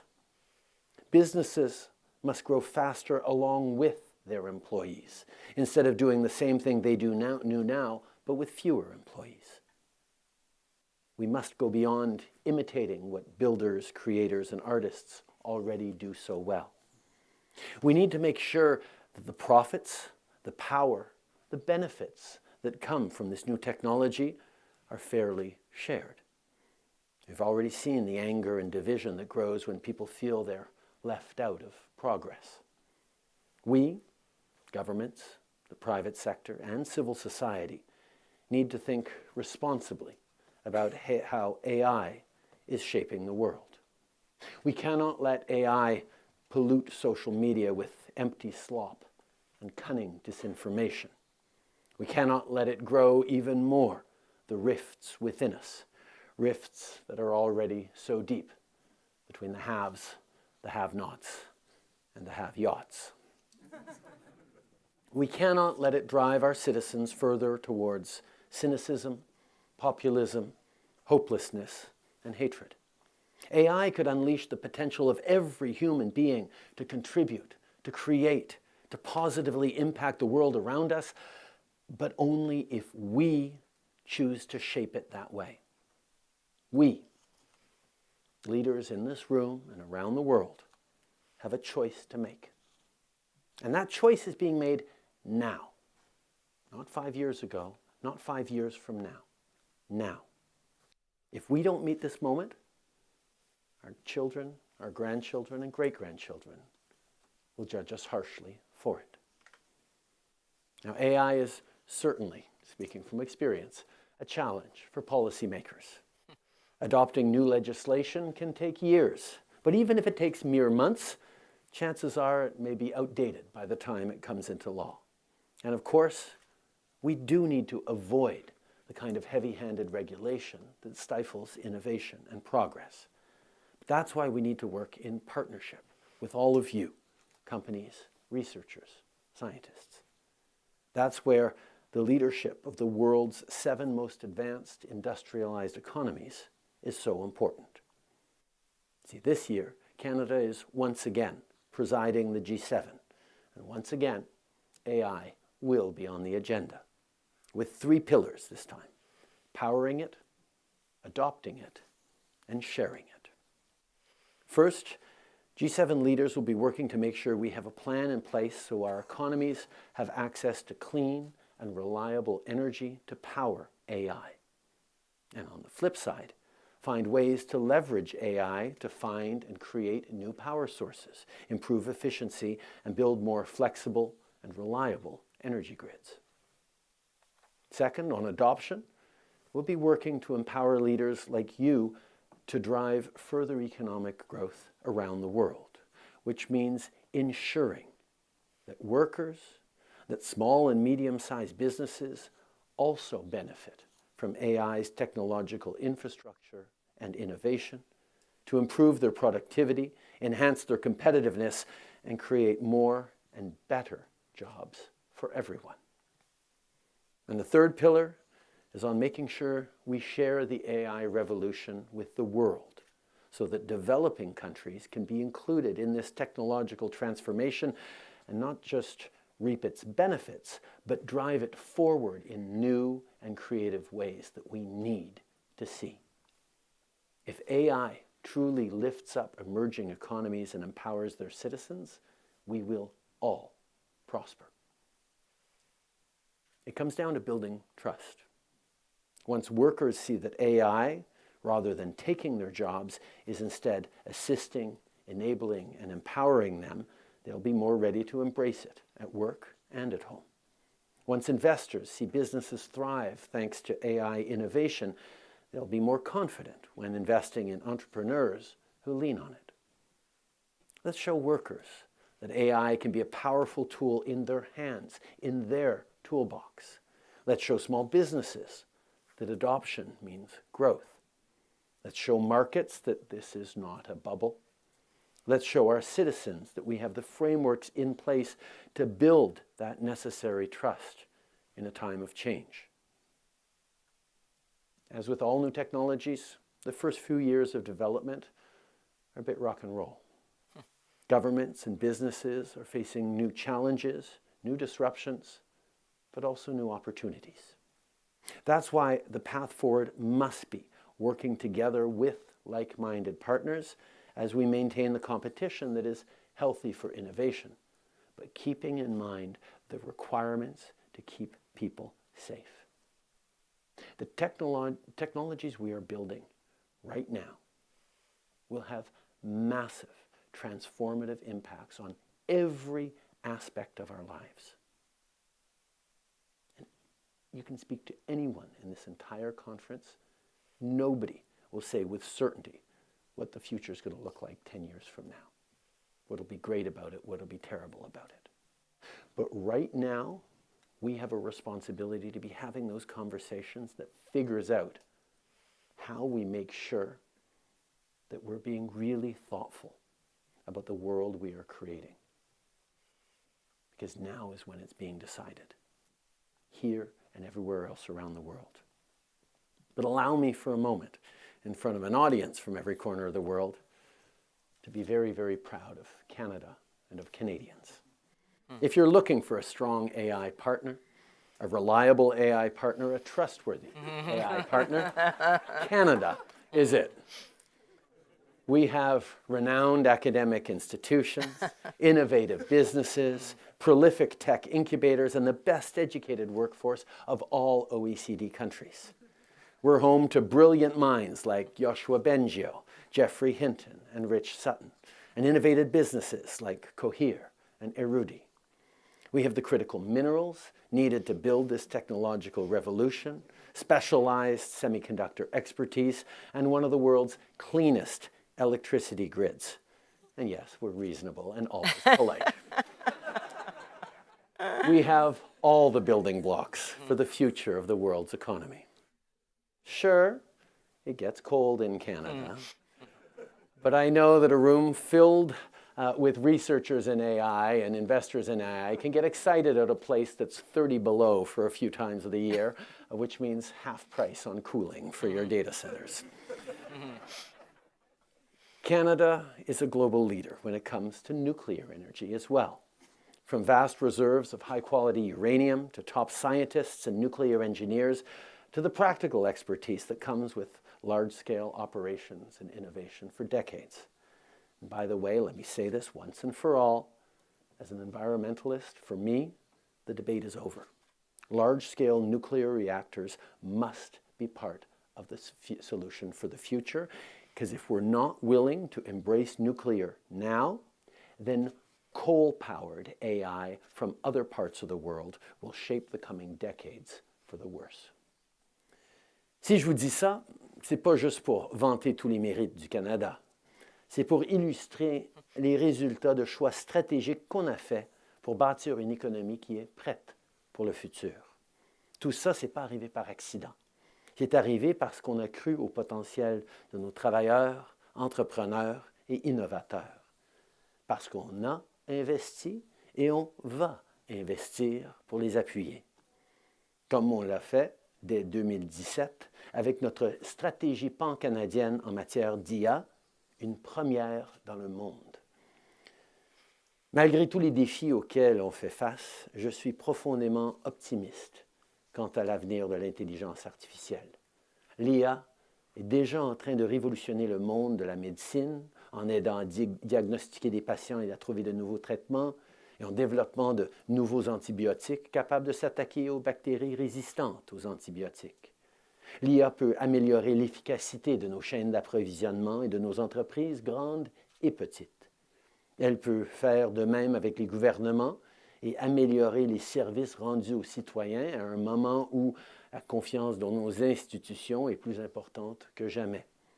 Elle peut nous permettre d'éviter le gaspillage alimentaire, rendre nos professionnels plus autonomes et compétitifs. L'IA peut même nous aider à surmonter le plus grand défi auquel on fait face comme espèce, les changements climatiques, à condition qu'elle soit elle-même alimentée par des énergies vertes.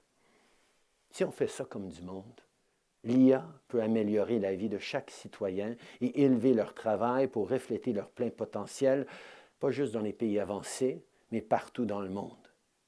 Mais pour ça, nous devons tous être responsables et penser pas seulement au court terme, à l'immédiat, mais aux conséquences de nos choix, de nos inclusions, de nos algorithmes, de nos recherches, qui vont avoir un impact profond pour les années à venir.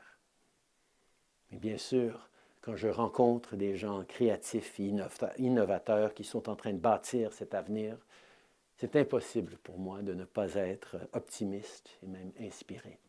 Il n'y a aucun doute que si on travaille tous ensemble de façon raisonnée et raisonnable, de grandes choses nous attendent.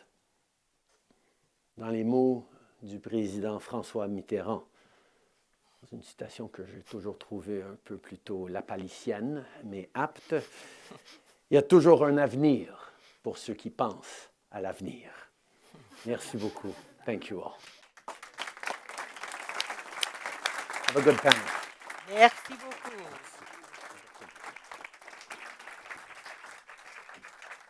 I very much enjoyed the self-promotion of Canada, and why not? Thank you again to Prime Minister Trudeau. And as we heard from the Prime Minister, I mean, there are so many issues to talk about. He talked about responsibilities of governments and how empowering AI can be. But there are challenges too, and one of the big issues here at the summit is AI and sustainability. The technology uses huge amounts of energy, some warn dangerous amounts. But on the flip side, artificial intelligence could well be one of the most necessary tools in the fight against climate change.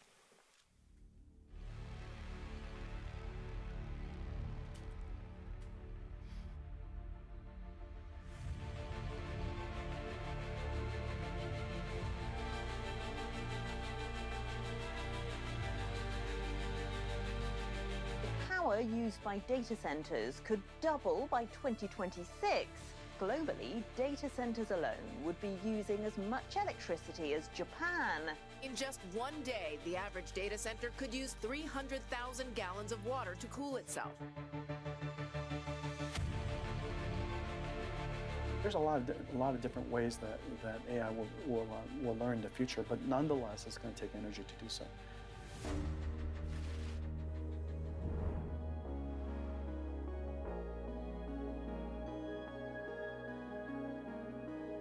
The big breakthroughs come when AI teaches you about material science, like, okay, I can make a solar cell without using silicon, helping you with that fundamental design of the green product.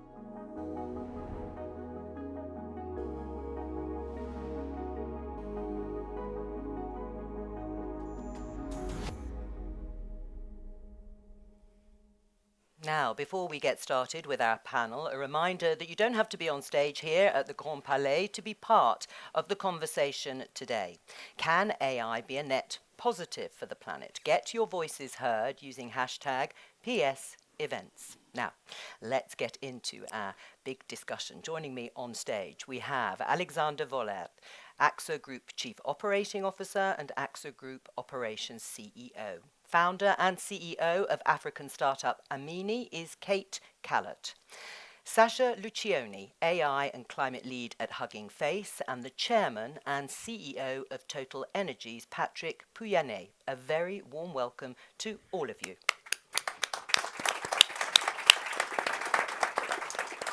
Sasha, I'm going to start with you, just to give you a little heads up, but let's take a look at a clip I think we can show you now. If you look at electricity use in Ireland, 21% of it is used by data centres, which is a massive amount. When you look at water use, each one uses between 500,000 litres and 5 million. It's expected these data centres will consume a third of Ireland's electricity by 2026. Fears of rolling blackouts has led to an unofficial moratorium on new data centres in Dublin until 2028. You've spoken out in the past about Ireland limiting data centres. Why? Because it's becoming a sticking point. It's becoming really a point of tension between citizens and data centers. And I mean, 21% is an extraordinary amount. And I think that we have to spread the load a little bit. We have to distribute it and not concentrate it in places where, citizens are pushing back. Right, because Alexander, AXA research has suggested that the power consumption of computing could in 10 years account for 60% of all energy produced. That has implications for climate change, but also far beyond. Absolutely, and every company as a responsible member of the economy and society wants to reduce carbon footprint. But while we're reducing it by 2025 by 20%, for information technology and communication technology, it increases by 10% only for our remit. And I think that's quite a challenge, and we're just at the beginning of an exponential pickup So there is more to come, and we have, of course, to control that in a better way. Right. I mean, Patrick, what concerns are there in the energy industry about the potential needs of AI?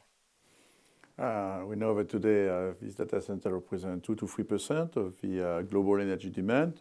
By 2030, there are different analyses, but it's probably triple, double to triple, so 4, 5, 6%, which is a big increase because at the same time, I remind you, because of climate change, we are all driving for controlling energy consumption, in fact, to be more efficient. So, and in fact, the reality is that the main challenge for us is that these entrepreneurs, they want immediately, tomorrow morning, this energy to be available, you know? So they want it available today, they want it reliable, and they want it also affordable, because price is of essence, always with energy.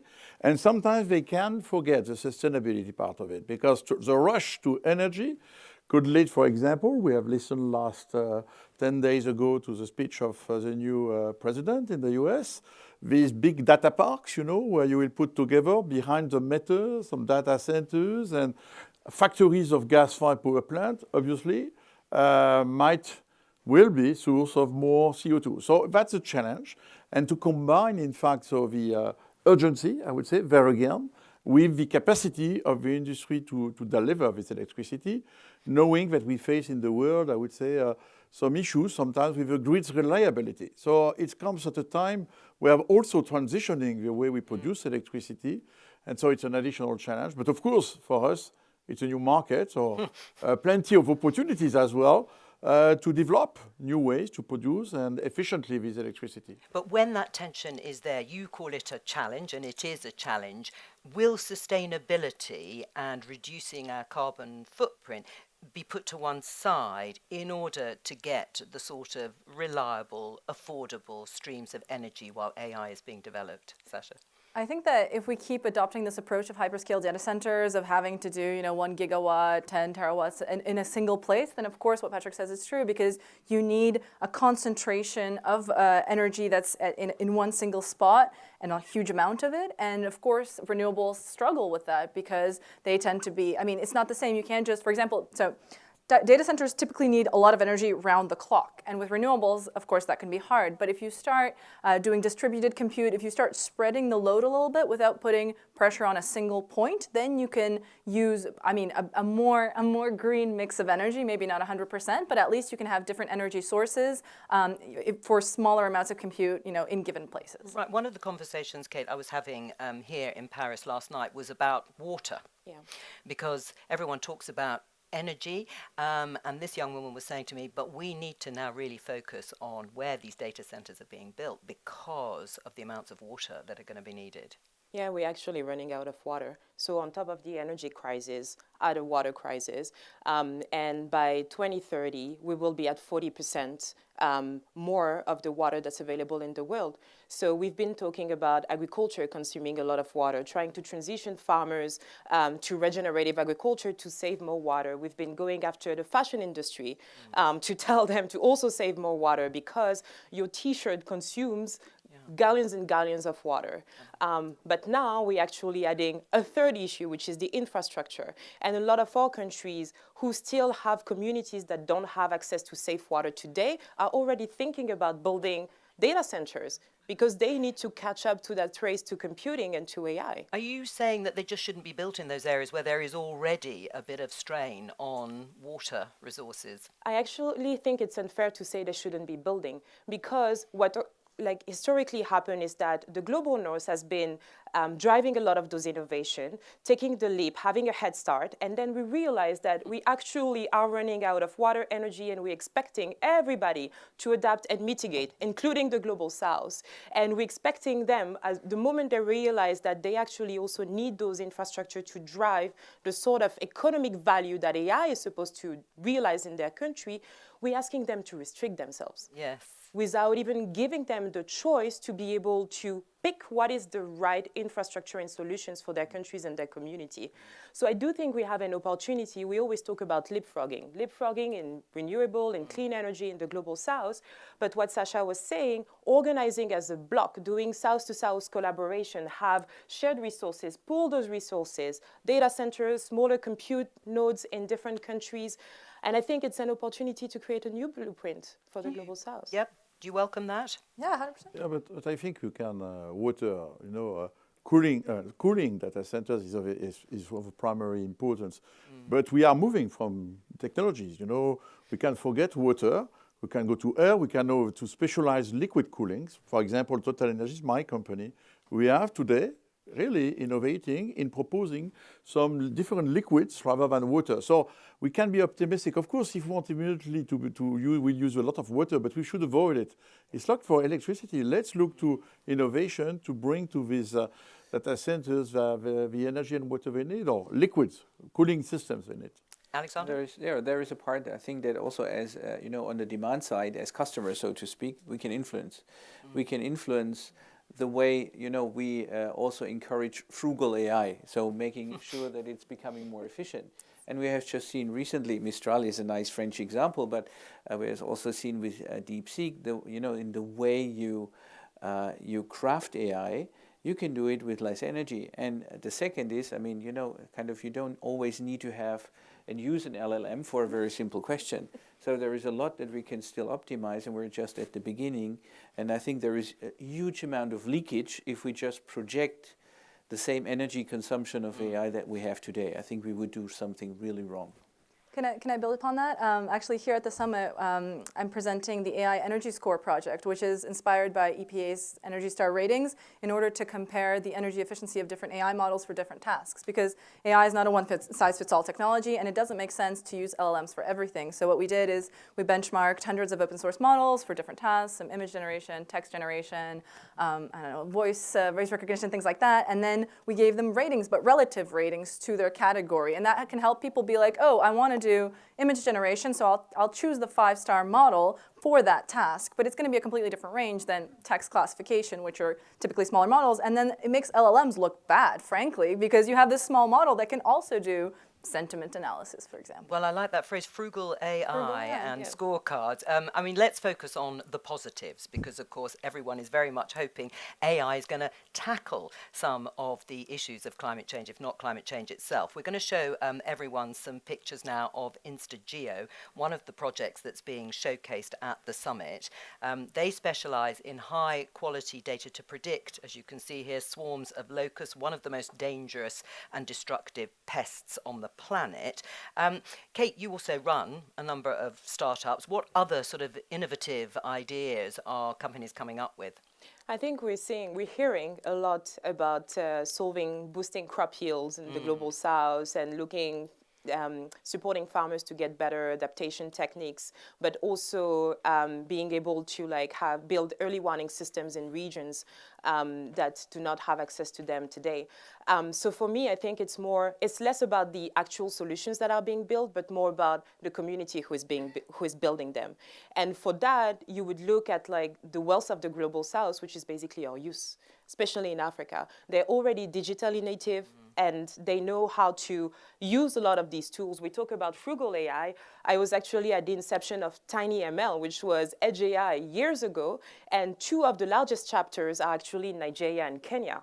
Why? Because the only thing that these developers could put their hands on was not GPUs, but was actually smaller computing, like edge computing. So they're more nimble. They're more nimble. And given the choice, they will actually pick the platform that will help them solve their problems the fastest and the most efficient way.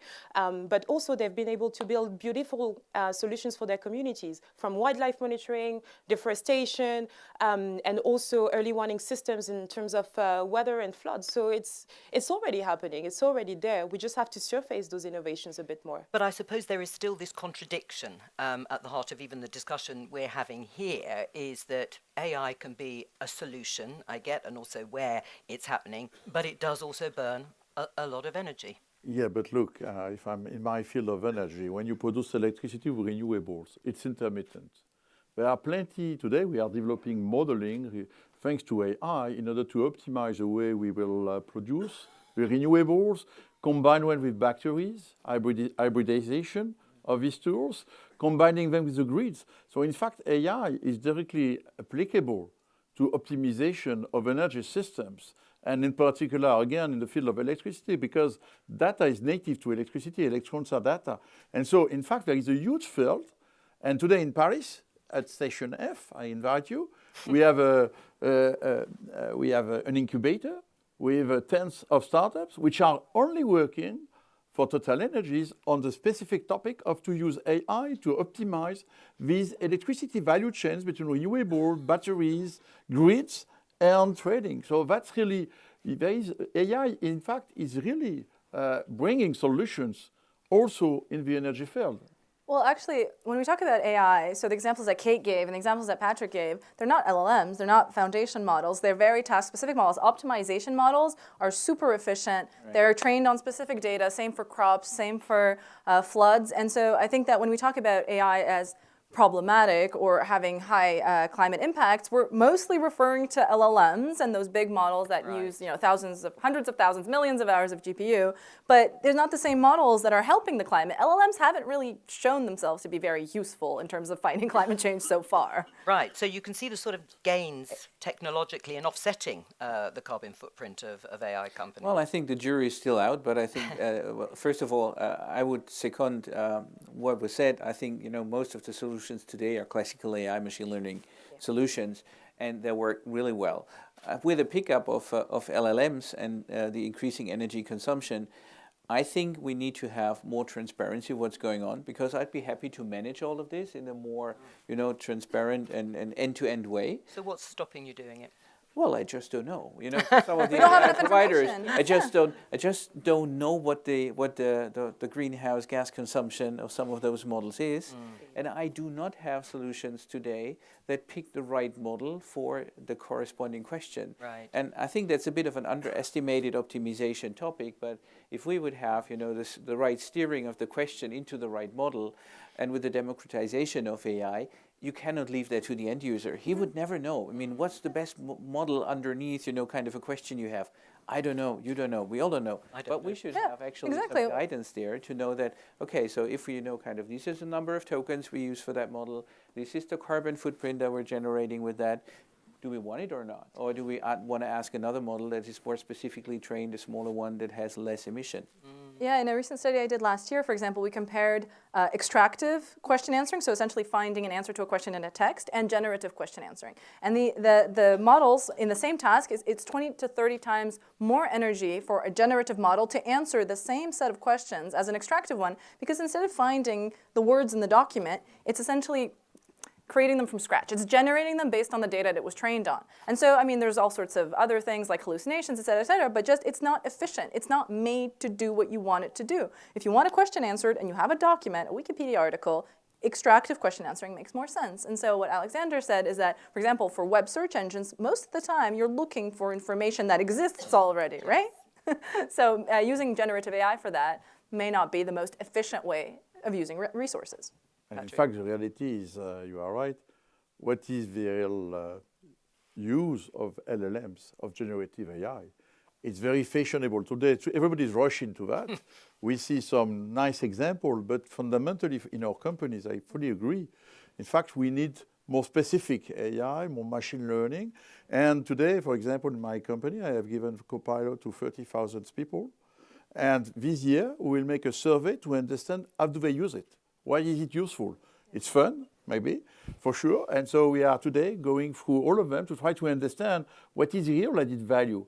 And so I think that we are just at the beginning, and the mistake might be to believe that we go to a big Manhattan plan, that we need to cover the planet of data center for LLMs. And in fact, we might discover in a few years or even months that in fact there are other ways to answer to this point. And honestly, the news coming from China, we like it or not, we have to take it into consideration.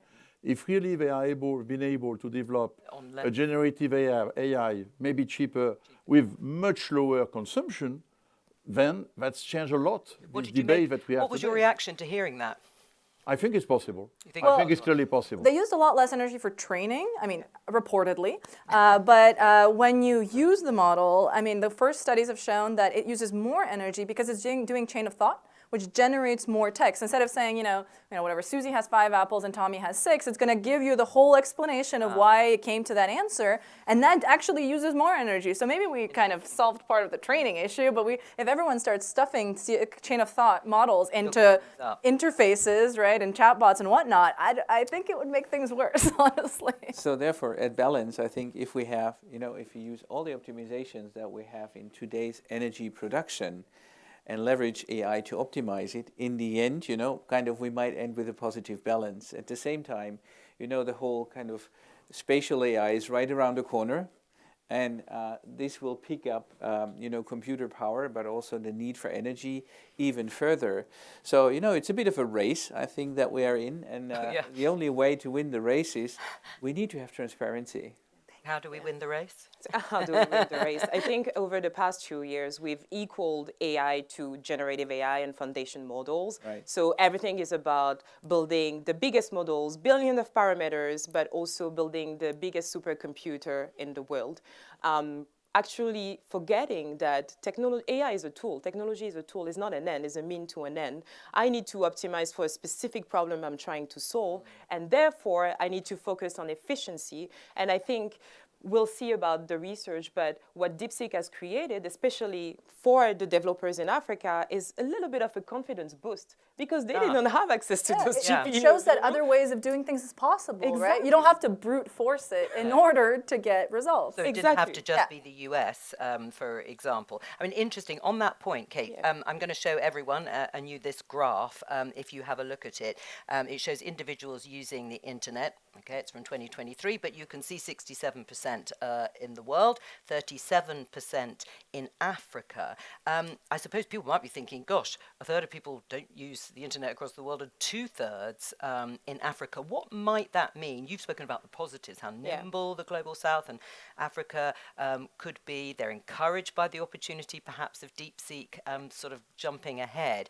But what does that mean in terms of leveraging AI? That reminds us that the digital divide is still real. Yeah. And it's becoming an AI divide, a compute divide, but the root cause is the digital divide. And now you're thinking that a lot of those large language models are trained using scrapping data from the internet. But if you have 2.6 billion people, most of them in Africa, cut out of internet, that means a lot of those data sets are not representative of us. So we are completely invisible to those models. And that perpetuates also, as they're used in the real world, it perpetuates the stereotypes that are represented in the data, right? Be it image generation, text generation, whatever's in the data is going to get sent off into the world to replicate, to multiply on social media, et cetera, and whatever's represented in that data is going to, continue. And then more broadly, Sasha, can we really expect companies and maybe industry to sort of put sustainability, prioritize it over their own development in AI particularly? I mean, it's not something we see very often, is it? I've struggled a lot with this. I think that it's unfair to expect of companies to not focus on profit, because that's why companies exist, right? But on the other hand, I do think that nowadays, since we're living this crisis, and since we have things like the triple bottom line, it's not only about money. Yes, profit matters, but at the cost of X. And I really agree with transparency, because once you say, okay, we made this profit, great, but maybe we made this profit at this cost to the planet, to people, et cetera, in terms of natural resources, it starts putting things into perspective. And to kind of do a sort of a metaphor, like, for example, if you report accuracy and you say we got 99.9% on whatever, and then, but at what cost? Did it cost 1 million GPU hours? And who can afford to put in 1 million GPU hours for that performance, right? And so I think that things around the digital divide, around profit and sustainability are actually really, really linked. And I mean, originally, for example, there were 3 pillars of sustainability. It was environmental, economic, and social. And we tend to forget that. We tend to focus on sustainability as the environmental set of things, but it was actually economic sustainability. It's part of these 3 pillars. Right. Do you agree? Will companies prioritize? I think it's a matter of putting them together. In fact, it's not, of course, a company objective is a profit first, but we have a planet with limited resources, and I think the climate, it's not only climate, but this issue, as I think, is people are aware, young people are aware, so we feel the pressure of the society. Then the question is, how do we combine progress? Because What is wrong is to believe that sustainability will lead, and there is debate, you are in Europe today, about lack of growth or, decreasing business model. That does not work. In fact, the people want to continue to have progress, to have growth. And the real debate for us is how do you continue to grow, which means, for example, for Africans, more energy, but less emissions, more sustainability. That's a big, and I think this has evolved in many other companies. It's more taken on board. Then, of course, you have to make this arbitration between both. And I think for Total Energies, for example, that's why we are one of the largest oil and gas companies, but we have decided to embark into renewables, electricity, and now we are investing 30% in renewables and electricity, and we are demonstrating we can do that profitably. Of course, I have shareholders who ask me, why do you put so much money, billions of dollars, in these intermittent renewables? But in fact, we are defining a new product, what we call clean firm power, and we have these AI firms which are coming to us, and in order to find a way to make more energy, more electricity, but less emissions. That's what we need to be able to do together. Alexander? Yeah, and on a company level, I still believe we have a responsibility on our own. I don't need a regulator telling me that I should start working on sustainability. We have started that already 2020. We have also in terms of procurement with all our providers and vendors, clear targets in terms of decarbonization for the next years to come. You're going to stick with those targets? Well, actually, that's one of our keys, one of the key selection criteria with which companies we want to work for. But there is also a large alignment of interest, especially when it comes to AI, because I mean, if we're generating greenhouse gas, it automatically is also more expensive. So you have an own interest in reducing that. So I think there is, at least from a company level consuming, there is quite an alignment. Right, well this is a good point actually, following on from what you've all said. To show you another graph, Patrick, I'll get you to respond first of all. Energy used in data centres, and you can see the amount of renewable energy and other energy sources, 62%. How hard would it be to get that number to 100%? That's very difficult, to be honest, because it's intermittent, so you need to combine one with batteries, with flexible assets. You need to combine. There is no way to have a world covered only of renewable because of intermittency. But with battery, with some few gas-fired power plants, this model can work, and it works in the US. Let's be clear today, our largest customer are in Texas. In Texas today, we have built 4 gigawatts of renewables. We have some gas-fired plants. Each renewable farms that we are building are linked to batteries. And we managed to find more and more customers to that. So the idea, and I think that's, I noticed, by the way, that recently President Trump answered that electricity could come from any type of source for data centers. Any type of source. I asked him the question in Davos, he answered any type of source. People did not follow that. It's very important. It's not only gas and coal, it's also renewables. And when you discuss with Amazon, Google, and others, and other providers, they are willing to find a way to have some sustainable. But of course, if they want it tomorrow, that will be more complex. By the way, nuclear, everybody's speaking about nuclear. Yes, but it takes time. But it takes time. You will not build nuclear plants in a row. So from this perspective, again, if we can, but renewables, of course, intermittency, it's also, we need to invest as well in grids. Right, I mean. Because this is the infrastructure. And that's something that people tend to forget. Because even if you make, again, a big data park, an independent one behind the meter, if you want it to be reliable, you need to have a backup from the grid. Otherwise, you could face some difficulties. So it's a complex point, but I'm optimistic with the statistics. I think we are, yes. You're pleased with it at 62%? Yeah, 62% renewable for data centers. I mean, you would have believed that 10 years ago? No, I was surprised. So, but it's reality of what is happening. And this is where policymakers are making mistakes. The reality, for example, today in the US, is that it's the second largest country where we can build renewables. And it's true in many states. Because they have land, because they have the sun, the wind, and we are investing, we are the number 5 investor in renewable in the US. And that's the reality. And I don't believe that the politics will change that way because it's already embarked.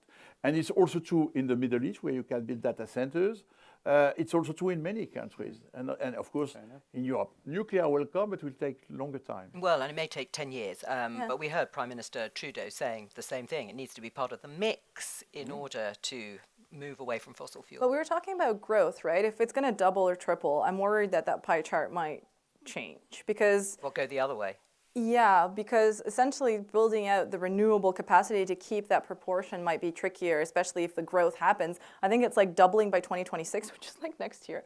So it's like, can we keep that proportion, the 60 whatever percent, with the timeline of a year from now? If you want to build a gas-fired power plant, it takes 2 to 3 years. No, they are not on the stage there, so you need also to build. I realize, but you can keep them online. For example, what we've seen in the United States is that they keep coal power plants online longer. They were supposed to decommission them, and they're keeping them longer because there's this demand from data centers. And so I'm wondering, yeah, that might be true based on data from 2023, but how about data from 2026? Kate?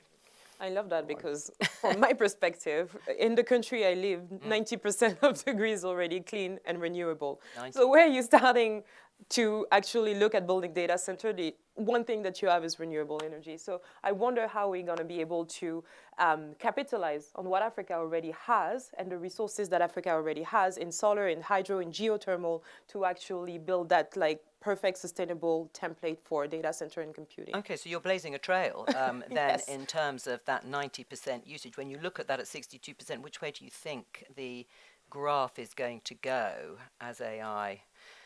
On the fast moving, yeah. Yeah, on the continent because the infrastructure is not there and because we already are powering our entire grid with renewable, that's what we will be using. So I will be curious to see in a couple of years when that infrastructure gets developed, what this looks like for Africa.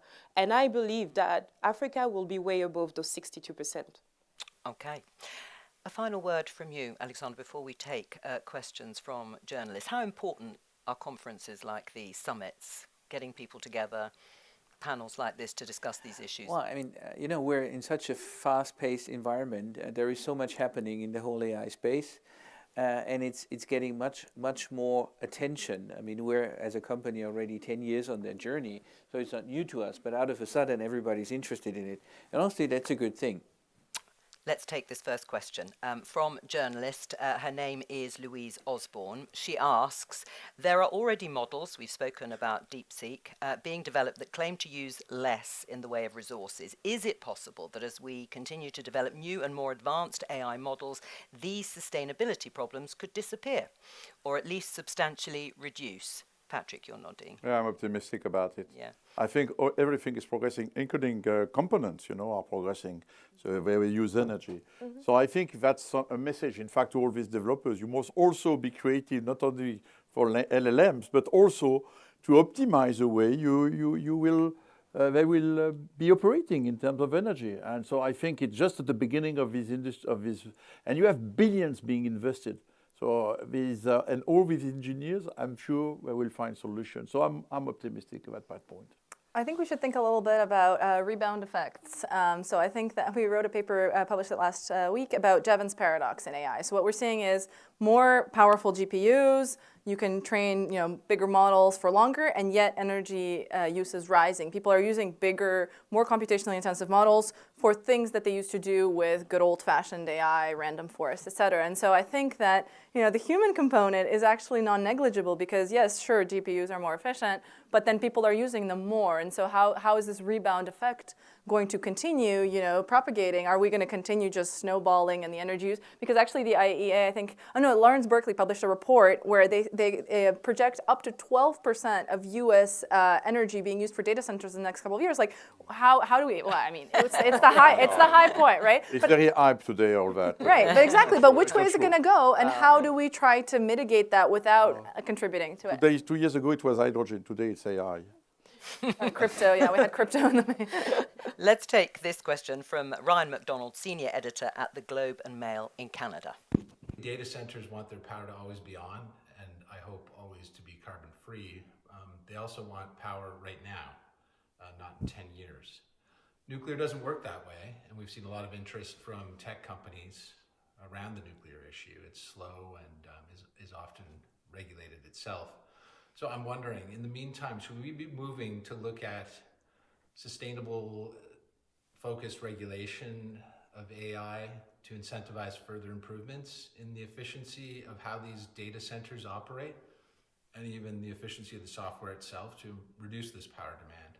Interesting question. I see Sasha nodding away. Kate, what do you think? Very interesting questions. We have to look at the way AI innovation is being driven in different parts of the world because it's totally different. In the US, big tech. In Europe, is data-driven regulations that are regulatory-driven. If you think about things like GDPR, the EU AI Act.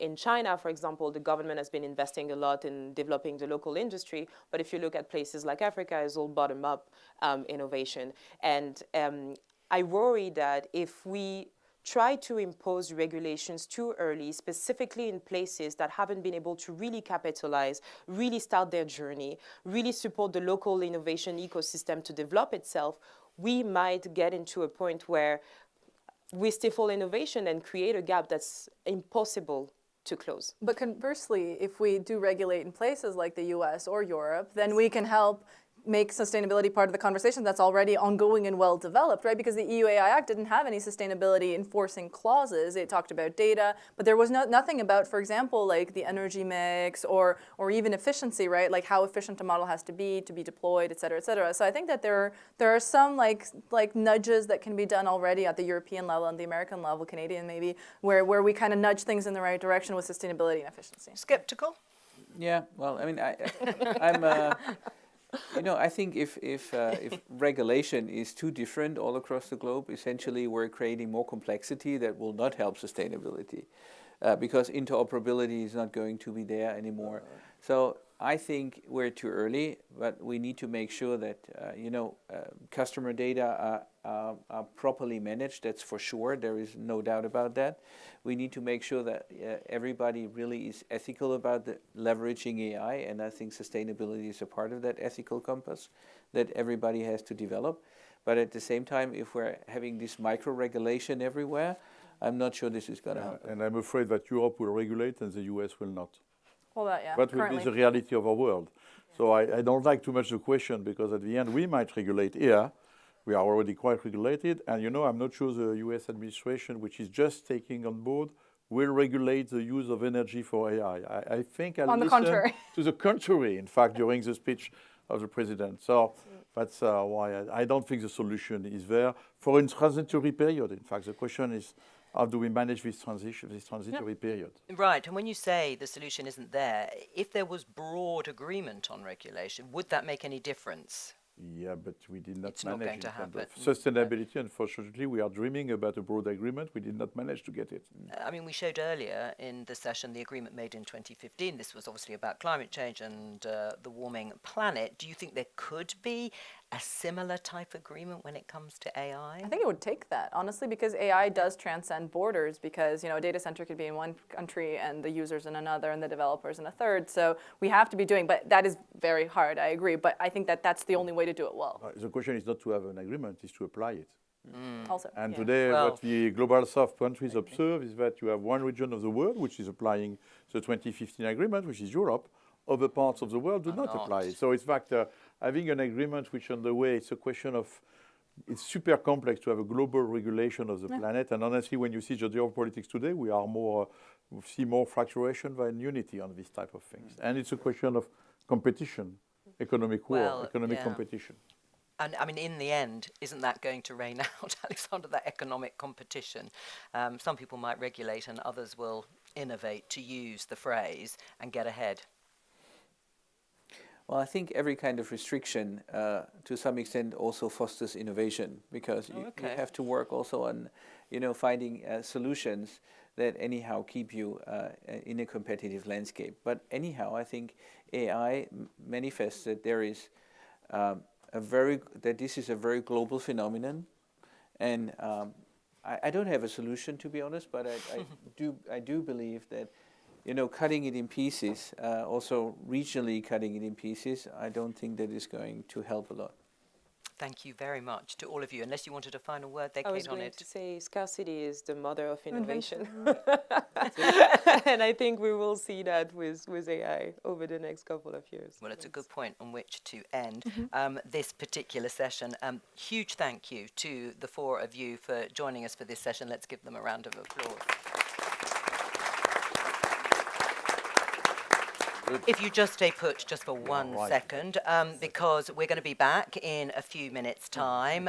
There's no rest or no peace for the wicked, as they say, to hear Jean-Noël Barrot, Minister for Europe and Foreign Affairs of Europe, in conversation with Darren Acemoglu, Nobel Laureate in Economics and Institute Professor of Economics at MIT. And to make sure you don't go anywhere, we've got a real treat for you. The second of our Spotlight films today, this time looking at AI and democracy with Audrey Tang, Senior Fellow at the Project Liberty Institute. See you in a minute.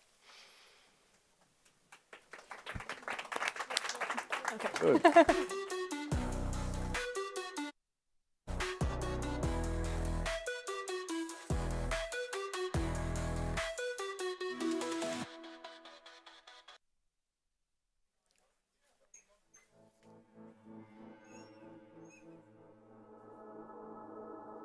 Let's explore a question I hear all the time.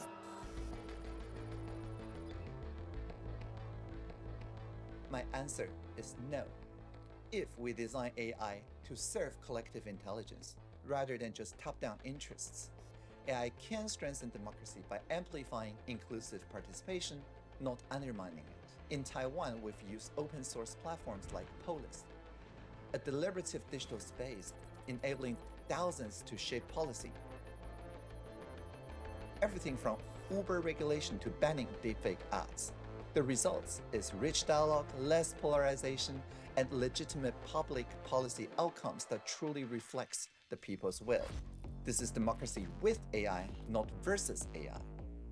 And today, we're scaling this model to the global dialogues. It's a platform where thousands of participants from more than 60 countries can deliberate regularly on AI governance. My journey from civic hacker to government minister taught me the power of open tools, open data, and collaborative code. One of the core strategies in Taiwan is what we call radical transparency. We share meeting records, budgets, and crucial data openly, like mask availability during COVID. This fosters timely, reliable information and sustained trust. Transparency dispels rumors and aligns stakeholders around shared facts. I truly encourage every government out there, bring in your civic hackers, your youth, your civil society, and build policy together. Imagine worldwide collective input helping shape international AI guidelines and frontline innovation. Some worry that too much transparency leads to chaos or undermines official authority. But in truth, secrecy can remain for sensitive matters, while the broader policy process grows more robust when it's out in the open. You diffuse rumors before they spark major divides. Our approach is humor over rumor. In Taiwan, if somebody spreads a hoax, we counter that with a playful, viral, mimetic clarification. No takedowns, no censorship. This is how we foster media competence, not just media literacy. And I call this model plurality, fostering collaborative diversity rather than uniformity. If you want AI to respect multiple viewpoints, design it that way from the start.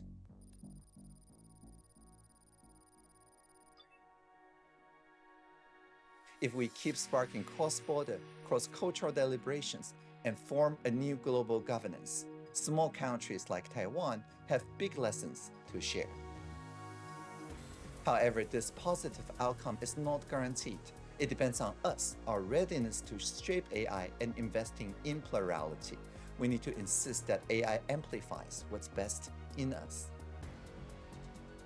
We want to see an AI future that sees data as a shared resource and foster inclusion, not exclusion. Let's co-create an AI world that invests in our communities, ensure data remains a common good, and helps democracies thrive. Merci beaucoup, and let's free the future together.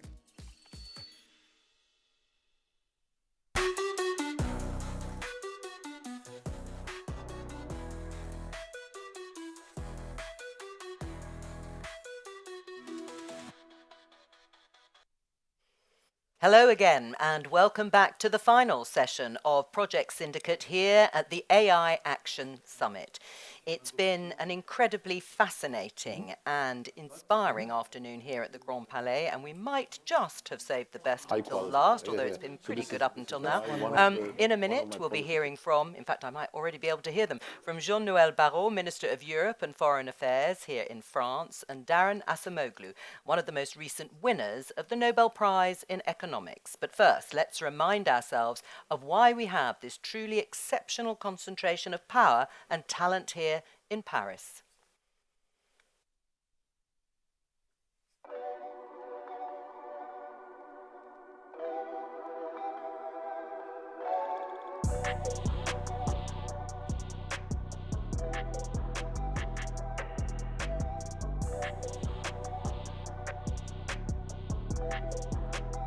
Mitigating the risk of extinction from AI should be a global priority alongside other societal scale risks such as pandemics and nuclear war.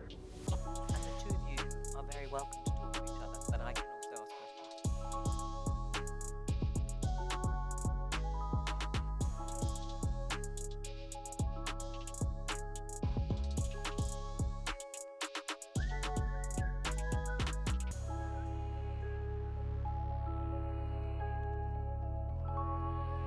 Welcome.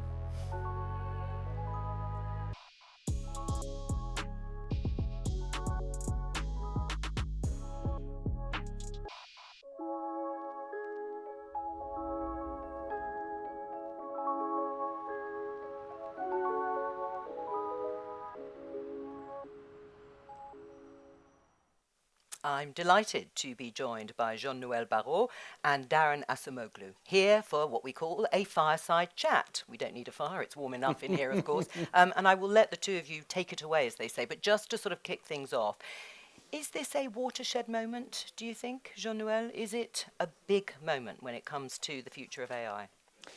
Well, thank you very much for the invitation. Thank you to Project Syndicate. It's actually a very humbling moment for me because Darren has played a very important role in my professional career. 10 years ago, I was a very junior professor at MIT Sloan School of Management, and I was visiting a very senior professor at the MIT Economics Department, Darren Acemoglu, who had just published a seminal paper on the propagation of shocks through production networks. And, my most popular paper ever as a researcher is a second derivative of this seminal paper of Darren Acemoglu. But then, of course, I got lost, and I got into politics and dealing with digital. That was my first mission in the French government, and now with foreign affairs. And indeed, I think we're living an important moment, and it's clearly an important moment for France because on the side, if I may say, of this global conversation that we're having on AI, bringing together in Paris some of the brightest minds in the world. It's also an important moment for France because we're announcing north of 100 billion euros investments in the coming years in our country, which is somewhat of the payoff of the policies that have been undertaken over the past 7 years under the impulse of President Macron to make this country as attractive as possible for the development of AI technology. What do you make of that announcement, first of all? Well, first of all, you know, it was clear even then Jean-Noël was going to high places. So,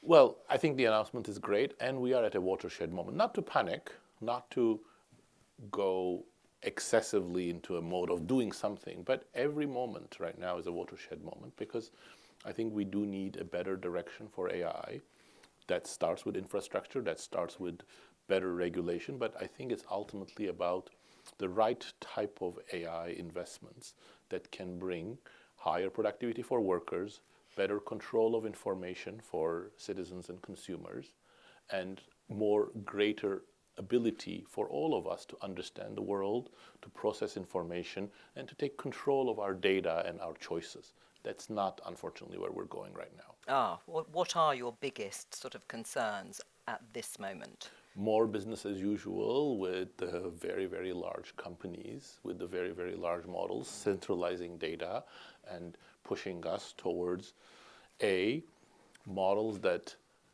at least are aspiring to take control of our lives, B, to automate work excessively without providing better tools for workers, and C, more potentially manipulative activities via digital advertising and other things. I'm not saying those are the only things that are possible. Quite the contrary, there are many other things we can do, and some of them may come out from the foundation model, some of them may come out from the current investments that we have in Europe or in the United States. But I think the direction of travel is concerning. Right. If I may jump in, one of your major contributions as a researcher was to demonstrate first theoretically and then more empirically that technical change is directed and that there is no such thing as technological progress that would spontaneously provide for the best or sort of go down the path of maximizing welfare. And there may be room for public intervention to sort of shift the direction of the technology in the direction that you were stating. Of course, it's a bit more intimidating when you consider the amounts invested in AI, the size of the companies developing those models. So where should we look for relevant policy intervention when it comes to giving AI the right direction? Well, that's such a big topic. Thank you so much for bringing it so clearly, Jean-Noël. But absolutely, I think there are two conceits that really shape our discussion right now. One is a very deep techno-optimism that whatever we do with technology, as long as we innovate, everybody's going to benefit. The other one is a technological determinism, that there is one direction for AI that everybody should follow.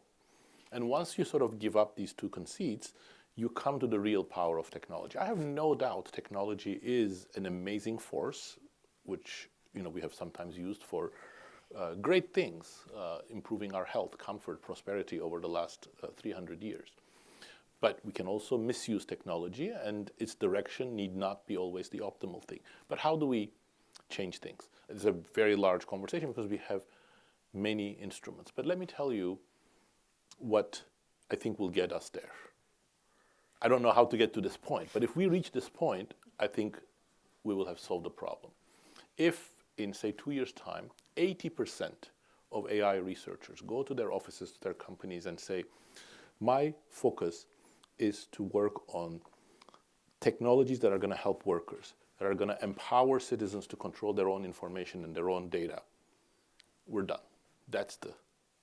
So it's the direction of where the AI tech industry needs to be.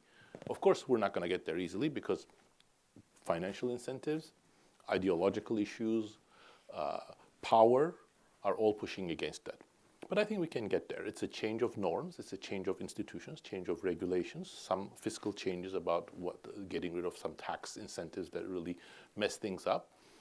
We can get there, but it's going to be a slow process. Do you think there is the political will to do that? You've announced this huge amount of money, and we spoke earlier about governments having to harness some of the investment to balance out the private sector. But is the political will there in terms of leadership to actually achieve or at least move towards what Darren has just outlined? Well, I think that policymakers, what they would like to see AI do is to treat cancer, to treat rare diseases, to help avoid the consequences of floods and fires, and to facilitate or to bridge the digital divide and facilitate access of our co-citizens to public services and so on. But there is also this feeling that because the companies are so large, because the investments are so massive, that it's not clear how you're going to influence that.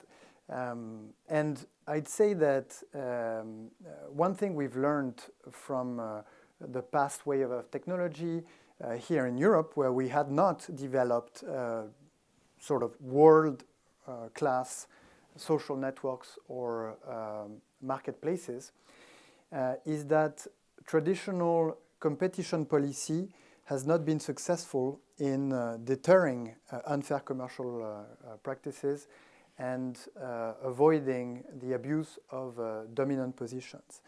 Why? Well, because these positions that they get consolidated so fast that even though you can ex post through the agencies that are in charge of enforcing competition identify those abuses and even sanction them, this happens so late down the road that the economic benefits have been fully drawn and all competition has gone. And whether it's self-preferencing, cross-selling, predatory acquisitions, we've seen this happening in the field of cloud, in the field of social networks. And we've actually started to take action in Europe by designing a new policy. It's called the Digital Markets Act that came into force in 2022.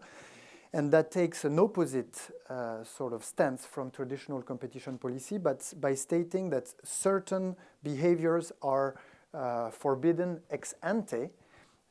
So it's basically not the competition agency that's going to check and enforce ex post, but it is forbidden ex ante because of the speed at which those positions can be formed.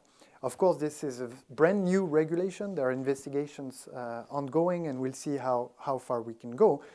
But I'm not sure that even those rules will be sufficient, and that's why part of this summit is also promoting, as far as AI is concerned, open source and open environments as a norm, because this can natively, so to speak, organically prevent the foreclosure of markets and the formation of dominant positions. Well, and not to oversimplify what has been discussed here and earlier this afternoon, but this idea of regulation, to make it open, fair, to ensure that it is for the common good, some of our panelists here have said, but please remember, companies have to make profits.